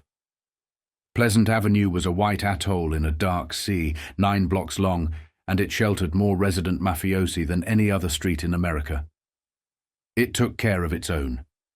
He was half a block from the stand when a Buick sedan eased up beside him, and 2 neatly dressed men stepped out. One flashed a police shield. The other pressed a revolver into Faraco's belly and told him to get in the car. George thought it was another arrest. He went quietly. That was the last mistake he ever made. He'd been taken by contract killers hired by a Cosa Nostra chieftain who said he'd paid for 5 kilos of pure heroin and got powder cut to garbage. They drove Faraco to a Bronx apartment and questioned him. The boss was a tiny man with myopic, beady eyes behind oversized horn-rimmed glasses. He spoke like it was business. "We got a contract on you, George," he said. "But maybe we can make a deal. Your life for information." Under those terms, Omerta didn't stand a chance. The little man wanted names: drug dealers, bookmakers, card and dice game operators, anyone whose work required keeping large amounts of cash on hand. Faraco gave him everybody he'd ever seen flashing money. The little man wrote it down. When George ran out of names, they kept their end of the contract and didn't keep his. They shot him in the head, stuffed his body into a 50-gallon oil drum, and buried him on an upstate farm. The Mafia didn't miss George Faraco, but his last words haunted them for years, because his list was a blueprint. With that list, a new gang was born, Kidnap Inc., and the men on it began disappearing off New York streets. Some were killed, most were held for ransom and released. None of them reported it. They didn't want the police involved, and they didn't want their own bosses to know how much cash they could raise on a phone call. At first, the bosses didn't even understand what was happening. The silence protected the kidnappers. Kidnap Inc. grabbed a dozen dope dealers without a whisper leaking out. Then they got greedy and smart at the same time. They started hunting capos, dangerous, lucrative, and not as hard as people imagine, because the victims were compromised.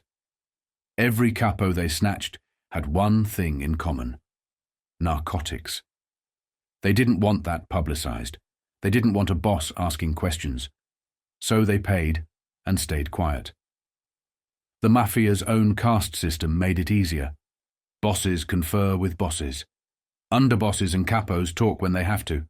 But there's almost no communication between the generals and the troops, and soldiers from one family barely know the rank and file of another. Even capos and underbosses don't always tell their boss what's going on, especially when it comes to their private rackets and profits.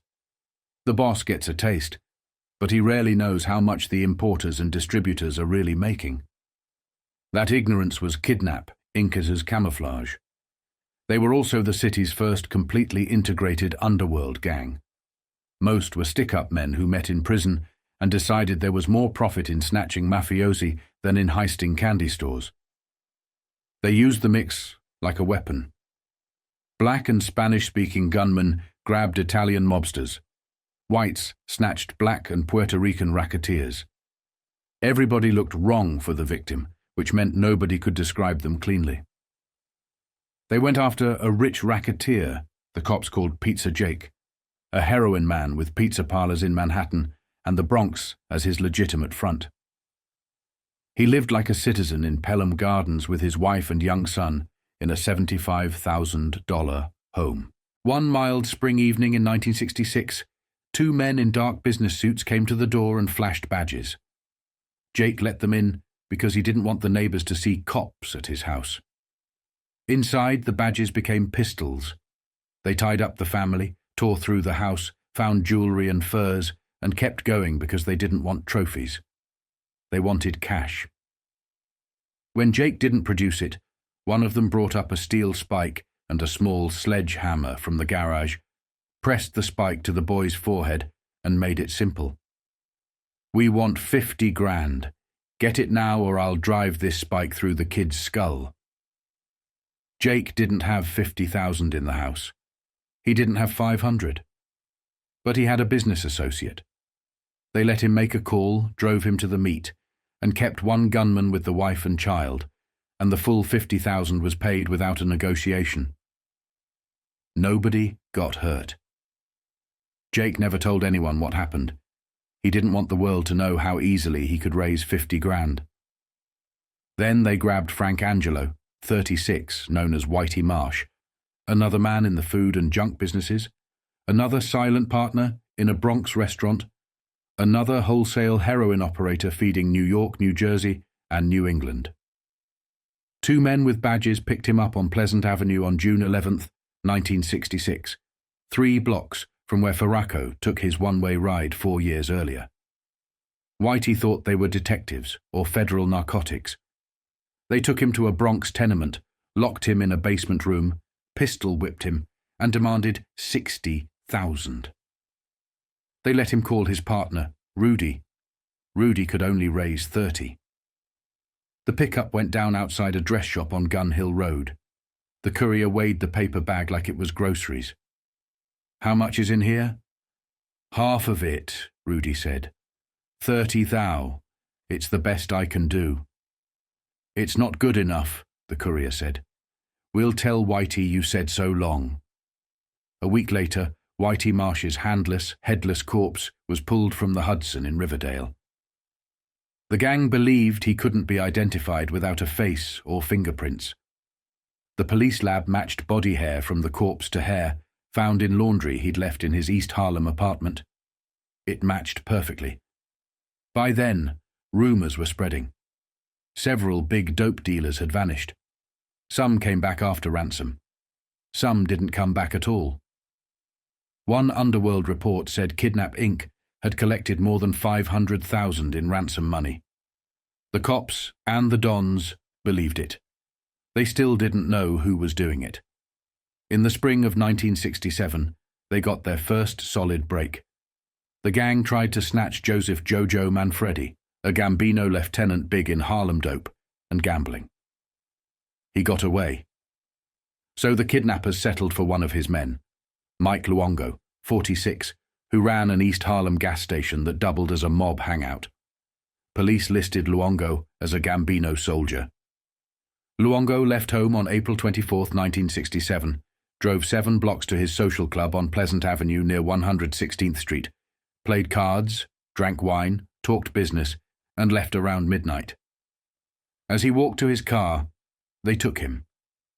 Witnesses saw it and did something almost unheard of on Pleasant Avenue. They called the police. Lieutenant Thomas Cavanaugh got the tip, put detectives on Luongo's relatives and associates, and with wiretaps and informers, the cops learned the kidnappers had contacted Luongo's nephew, Anthony, a Bronx hood, demanding $50,000. The drop was set for 6 p.m., April 26th, at the Woodhaven bowling lanes in Queens. Manfredi helped raise the ransom and went with Anthony to the lanes. Anthony carried the cash in an airline bag. Gambino guys were posted around the place, armed. The kidnappers anticipated it and turned out in force. So did law enforcement. More than 20 detectives and federal agents mixed into the crowd until the place looked like a convention. A detective said later the bowling alley was crawling with bowlers and hoods. 15 Gambino mobsters, and at least 20 other hard guys who probably belonged to the kidnap gang. The cops wanted arrests. Their superiors called it off. If they moved in, there'd be a shootout, and innocent people would die in a bowling alley over a ransom bag. The handoff happened anyway, and it happened the way Kidnap Inc. liked it, through confusion and badges. Jojo and Anthony recognized police faces and split up. Jojo mingled among regular bowlers and got bumped by a husky man in a sport shirt who mumbled, "Excuse me," flashed a badge, and spoke like law enforcement. "Give me the bag," he said. "We'll handle the payoff. We've got the place surrounded." Anthony handed him the bag. A detective watching thought the pickup man was a federal agent. By the time anyone understood what they'd just done, the man and the money were gone. A few hours later, Mike Luongo was back on Pleasant Avenue, alive, unharmed, and even more determined to keep his mouth shut. That snatch shattered the silence. Up to that point, at least 6 mafiosi, mostly from the Gambino and Lucchese families, had been abducted and ransomed quietly. Now the bosses were alarmed, and the cops and the gunmen were in a race to see who would catch the kidnappers first. Carlo Gambino held an emergency conference with Tommy Ryan Eberly, the Genovese underboss. The two men did not trust each other. Gambino was precise, suspicious, allergic to surprises. Eberly was a street politician with a different rhythm, a man who gathered weight by collecting obligations. They disliked one another for the same reason they needed one another. Neither could control what was happening alone. They put up a $50,000 reward for the identity of any one kidnapper. One Gambino capo said it out loud like a policy. One is all they needed. Get one, and you get the rest out of him. Gambino's interest was obvious. He'd learned that some of his most valuable officers were among the victims. But Eberly's involvement puzzled investigators. As far as anyone knew, no Genovese men had been taken. Then the rumor came in, one of those rumors that explains everything if it's true. The talk was that Eberly himself had been a victim. Two gunmen posing as cops allegedly grabbed Tommy Ryan, strolling in Greenwich Village without bodyguards, hustled him into a car, held him with tape over his eyes for about 36 hours, and released him after a massive ransom. Some said 100,000, others said 75, paid by his brother Pasquale, Patsy Ryan Eboli. Patsy reportedly had to borrow part of it from a friend with a big printing business, someone trusted to keep quiet, because the one thing worse than paying ransom was letting other bosses know you'd paid it. If that kidnapping happened, it explained everything. Why Eboli would split a reward with Carlo Gambino. Why he would show urgency. Why he would want blood without letting the rest of the commission smell embarrassment. It also fed the next nightmare, another rumor darker than the first, that Kidnap, Inc. was feeling so bold they were planning to grab Don Carlo himself and trade him back for $1 million. Eboli used the crisis as cover to launch a hunt. Gambino wanted the gang erased. Eboli wanted the gang erased and the story erased with it. And if Eboli could help destroy the kidnappers before the Gambino crew learned about his alleged ransom, he would. That was the tension between them. Both men wanted the same end, but each man had a private reason the other could never fully trust. Eboli sent one of his top guns, John Buster Ardito, to the Bronx for a strategy session with Rocco Mazzi, a Gambino capo regime. Both men were convicted dope dealers and still active. Mazzi had a stack of arrests and convictions, including a 12-year sentence tied to an international smuggling syndicate associated with Vito Genovese. They met in the back room of a small restaurant and talked about tracking and killing the kidnappers. Ardito said his men were ready as soon as they got the okay from the commission. "We already got it," Mazzi said. "It came from downtown." Downtown meant Gambino.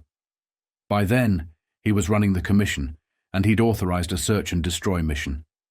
The law and the lawless moved in parallel, and still couldn't find the gang. Nearly a year after Luongo's kidnapping, he was hauled before a New York County grand jury. Assistant District Attorney Nicholas Scopetta asked him directly whether the kidnappers told him he was taken because of his connection to Manfredi, and because they knew Manfredi could raise that kind of money through gambling and narcotics. Luongo refused to answer. He refused to answer whether the same people had tried to kidnap Manfredi before they took him. Manfredi refused. The nephew refused. Mazzi refused on grounds of self-incrimination, though he conceded he'd discussed the kidnappings and, squirming in the chair, admitted he might have said people who do those things ought to be killed. Eventually, some of them were. 2 early bodies turned up in December 1968, Clarence Eugene Christian and Walter Allen. Butch Hooker, ex-cons with assault and robbery records who'd been sharing a Bronx apartment. They were found shot through the head inside a Ford station wagon parked in a quiet Westchester neighborhood just north of the city line. Bronx detectives investigating Kidnap Inc. cared a lot more than Westchester did. Word was the 2 men had been flashing bankrolls and boasting about grabbing mafia guys. Then nothing else happened for days, and detectives concluded Christian and Hooker weren't killed by the mafia at all. They were killed by their own people for talking too much. 4 months later, Kidnap Inc. made the mistake that killed it. They grabbed the wrong man. Richard Lawrence was on Faraco's original list, but he'd stopped selling heroin after doing time. In April 1969, he was walking along East 169th Street in the Bronx, when a mini-skirted girl beckoned from a doorway. He followed, got pulled into a tenement hallway, and 2 men used the old trick, guns and badges, to snatch him into a 1968 Oldsmobile. In a Bronx apartment, they tied him to a chair and told him he'd be dead in 24 hours unless he raised $50,000. Lawrence laughed. He told them he couldn't raise $500 because he wasn't in the rackets anymore.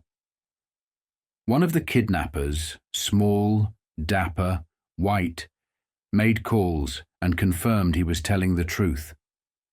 A muscular young black gunman pressed a .38 muzzle to Lawrence's right ear and said if the guy had no bread, there was no point wasting time. "No, Jimmy," the boss said. Let him live. He could be worth a lot of money to us. Lawrence bought his life with information and agreed to find victims. Then he decided the only way out was the police. He went to Bronx detectives and agreed to help set a trap.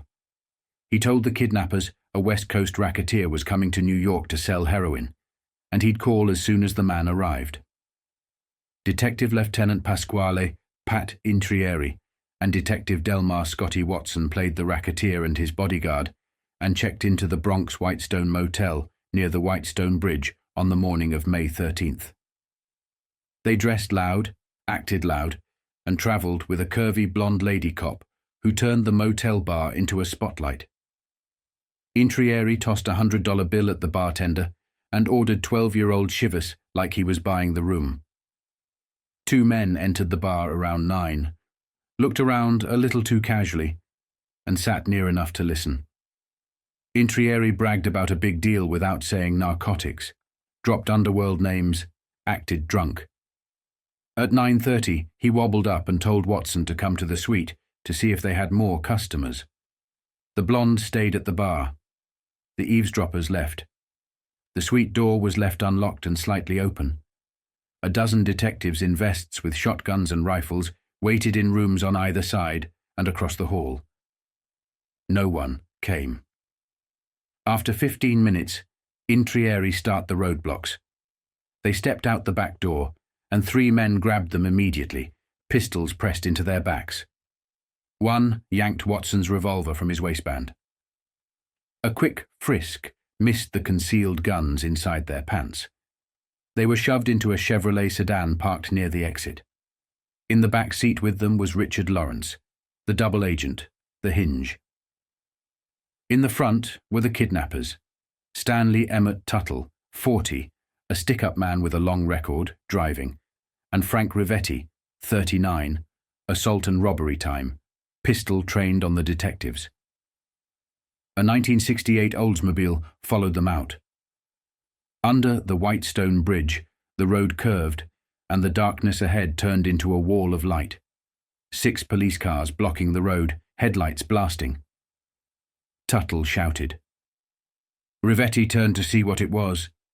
In the instant his attention shifted, Lawrence handed Watson the revolver taken from him, and Intrieri pulled his concealed gun from his trousers.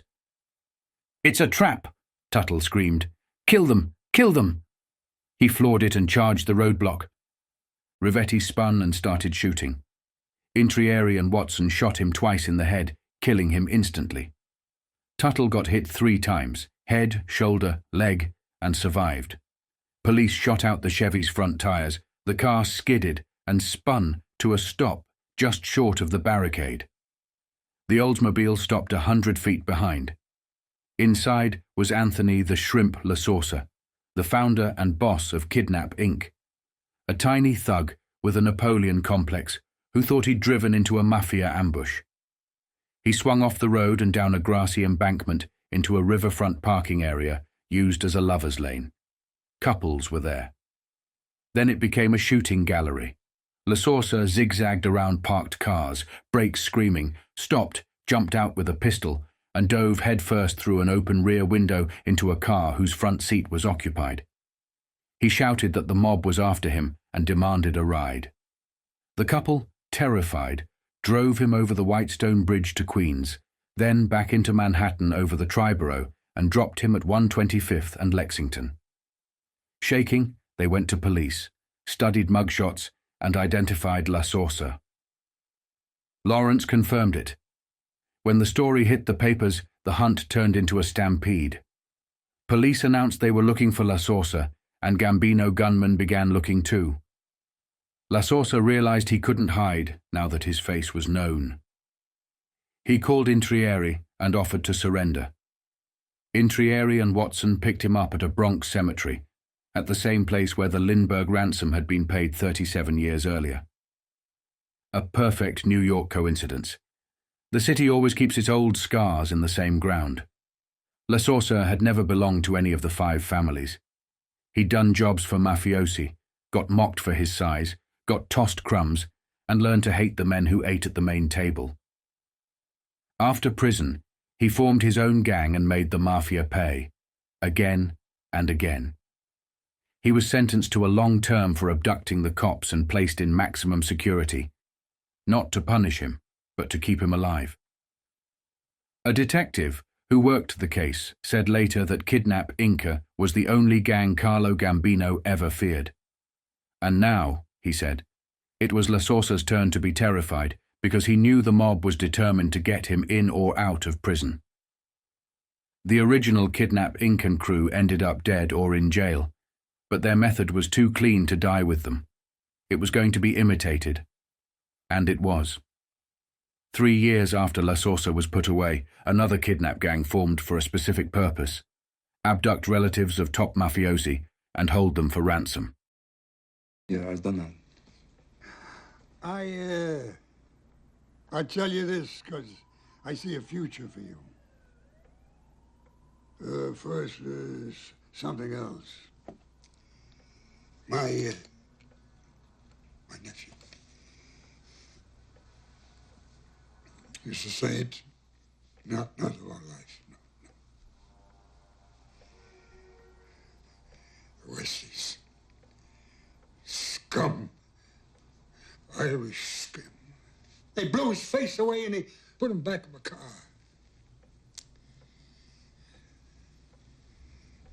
The man responsible has been found. This is Staten Island.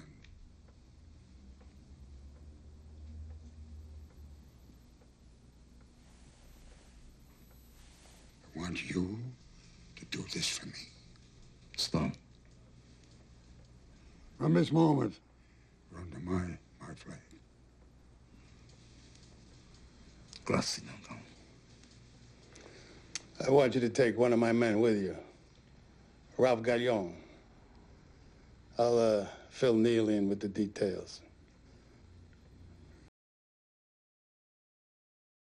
They studied prospects and finally chose the one closest to the throne and easiest to exploit: Emanuel Manny Gambino, 29, Don Carlo's nephew, the black sheep of the clan. Manny was Joe Gambino's son, and he had a talent for irritating the old man. He reportedly pocketed more than his share from the Blue Star meat market, where he was a junior partner. He mismanaged gambling and loan sharking rackets placed under his supervision. Underworld talk said he loaned out nearly $1 million in family funds to customers who couldn't or wouldn't repay. Then he announced he wanted to divorce his wife and marry his latest girlfriend, a curvy blonde model, and that was the line he couldn't cross. Mistresses were standard practice. Divorce wasn't. Divorce meant spotlight, courtrooms, papers, questions, family business dragged into the open. No divorce, Don Carlo ruled. Soon after, Manny vanished. On May 18, 1972, he phoned his girlfriend's apartment, left a message with her mother saying he was going to New Jersey to meet a man named Bob, left his home in Flushing, and drove off in his Cadillac. The next day, Manny's wife received a call. Manny had been kidnapped and would be killed unless $350,000 was paid. Gambino authorized payment, but the delivery instructions were misunderstood. The caller said leave the ransom at the Molly Pitcher Service Center on the New Jersey Turnpike near Hightstown. Instead, Manny's father brought the bundle to the Molly Pitcher Inn in Red Bank. He walked into the lobby with 2 sinister companions, took over the phones, and sat there with suitcases, holding $350,000 and 2 religious pictures, an old mob message that the kidnappers wouldn't live long enough to spend the money. They waited more than an hour. The call never came. They took the money home. Negotiations resumed. Manny's wife, Diane, received a letter. Last chance, if he dies, it's on her for not paying. In the envelope was a photo of Diane Manny always carried in his wallet. She told Don Carlo. Don Carlo told her to go to the FBI. On May 24th, the kidnapping was reported. The family haggled and negotiated the ransom down to $40,000. At 1 a.m. on May 25th, Manny's brother Tom threw the sack from his car near a gas station on the Palisades Parkway. 3 men in a rented van picked it up. On the way back, a Parkway patrolman stopped them because a rear light was defective. FBI agents watched the pickup and didn't move, because you don't make an arrest if the hostage might be alive and one nervous second could turn him into a body. Manny didn't come back. The FBI and Gambino gunmen intensified the search. The Bureau picked up a rumor Manny staged his own kidnapping to raise money for a getaway with his girlfriend. She was still around. She told investigators if Manny ran off, it wasn't with her. On May 30th, Manny's Cadillac was found in a parking lot at Newark Airport, left by someone unknown. 3 days later, a parking attendant looked inside and saw stains on the seats that looked like blood. Tests said it was human blood. There was no record of Manny's blood type, so they couldn't prove it was his. 7 months after Manny disappeared, the FBI accused 4 men of kidnapping him. Henry Robert Sentner, a businessman and compulsive gambler. William Joseph Solin, a Harvard graduate and former CIA agent. John Edmund Kilcullen, a nightclub bouncer. And John Peter Harrington, a nightclub maitre d'. Sentner was described as the mastermind. He ran a mail-order business and held a contract to manufacture and sell National Football League pennants, dolls, and souvenirs. He made money and burned it betting horses and sporting events. To pay bookies, he borrowed from sharks until he was $780,000 in debt. FBI papers said he rented the van used to pick up the $40,000 ransom and left a fingerprint in Manny's abandoned car. The Bureau said he took about $23,000 of the ransom and promptly squandered it, handing out pieces: $5,000 to Kilcullen, $2,500 to Solin, $1,000 to Harrington. Where the rest went, nobody explained. The court papers said Sentner admitted he devised a scheme to kidnap someone prominent in the underworld because organized crime would pay and not go to authorities. They miscalculated the one thing that mattered. Carlo Gambino did go to the authorities. He went to the FBI, his old foe, because this wasn't a score against a bookmaker or a dope dealer. This was a kidnapping inside his bloodline, and it wasn't just about money. It was about control, reputation, and the terrifying idea that his name wasn't protection anymore. 8 months after Manny vanished, the FBI received a tip that his body was buried in a garbage dump near the Pearl Ammunition Depot in Colts Neck Township, New Jersey. On January 26, 1973, agents dug. At 2:35 p.m., they found a partially decomposed body buried 4 feet down in a sitting position. It was Manny Gambino. He'd been shot once in the head. That body tightened the air across New York. Kidnappings were no longer something that happened to other people. They were happening to make men, to narcotics earners, to relatives of bosses. They were forcing men like Gambino and Eboli into the same room, offering the same reward for the same information, while each of them watched the other and calculated what the other wasn't saying. Gambino wanted the kidnappers erased because they were an infection. Eboli wanted them erased because they were an infection, and because, if the stories were true, they had once held him in the dark with tape over his eyes and made his brother pay to get him back. That kind of humiliation doesn't fade. It rots. And it turns every meeting into a test of who can hide it better. What happened next, whether the murder would be punished by the law or by Manny's family, was the part nobody wrote down in the official record. But in that world, it was always safe to predict one thing. Somebody was going to pay. Carlo Gambino didn't need a briefing to understand what Manny's death meant. The moment the call came in from New Jersey, the body found, 1 shot to the head, buried like trash. He already knew 2 things were true. First, this wasn't an accident or a negotiation gone wrong. Second, whoever did it believed the Gambino name no longer carried consequences. That belief couldn't be allowed to survive. Gambino didn't rage. He didn't threaten. he summoned. And when he summoned, he didn't call the commission. He called the men he trusted to think before they moved. The room was small, private, no ceremony. Carlo Gambino sat at the head of the table, hands folded, expression flat. Agnello della Croce was beside him, solid, unreadable. Carmine Fatico sat back slightly, saying nothing yet, already running the problem in his head. John Gotti stood off to the side, young, sharp, watching every face. Gambino spoke first. "They took my nephew," he said. "They didn't bring him back." No one interrupted. "This wasn't business," Gambino continued. "This was stupidity, and stupidity spreads." Della Croce nodded. "It wasn't ours." "No," Gambino said, "and it wasn't just about money." That was when Fatico leaned forward. "It's the kidnapping crew," he said. "The same one that's been grabbing dope guys. Outsiders. Irish. They think the rules don't apply to them." Della Croce turned slightly. "Names." "One name matters," Fatico said. "James McBratney." The room went quiet. McBratney wasn't a nobody. He was known. A thief. A hijacker. A man who moved around Port Richmond and Staten Island like he belonged anywhere he stood. And more importantly, he'd been bragging.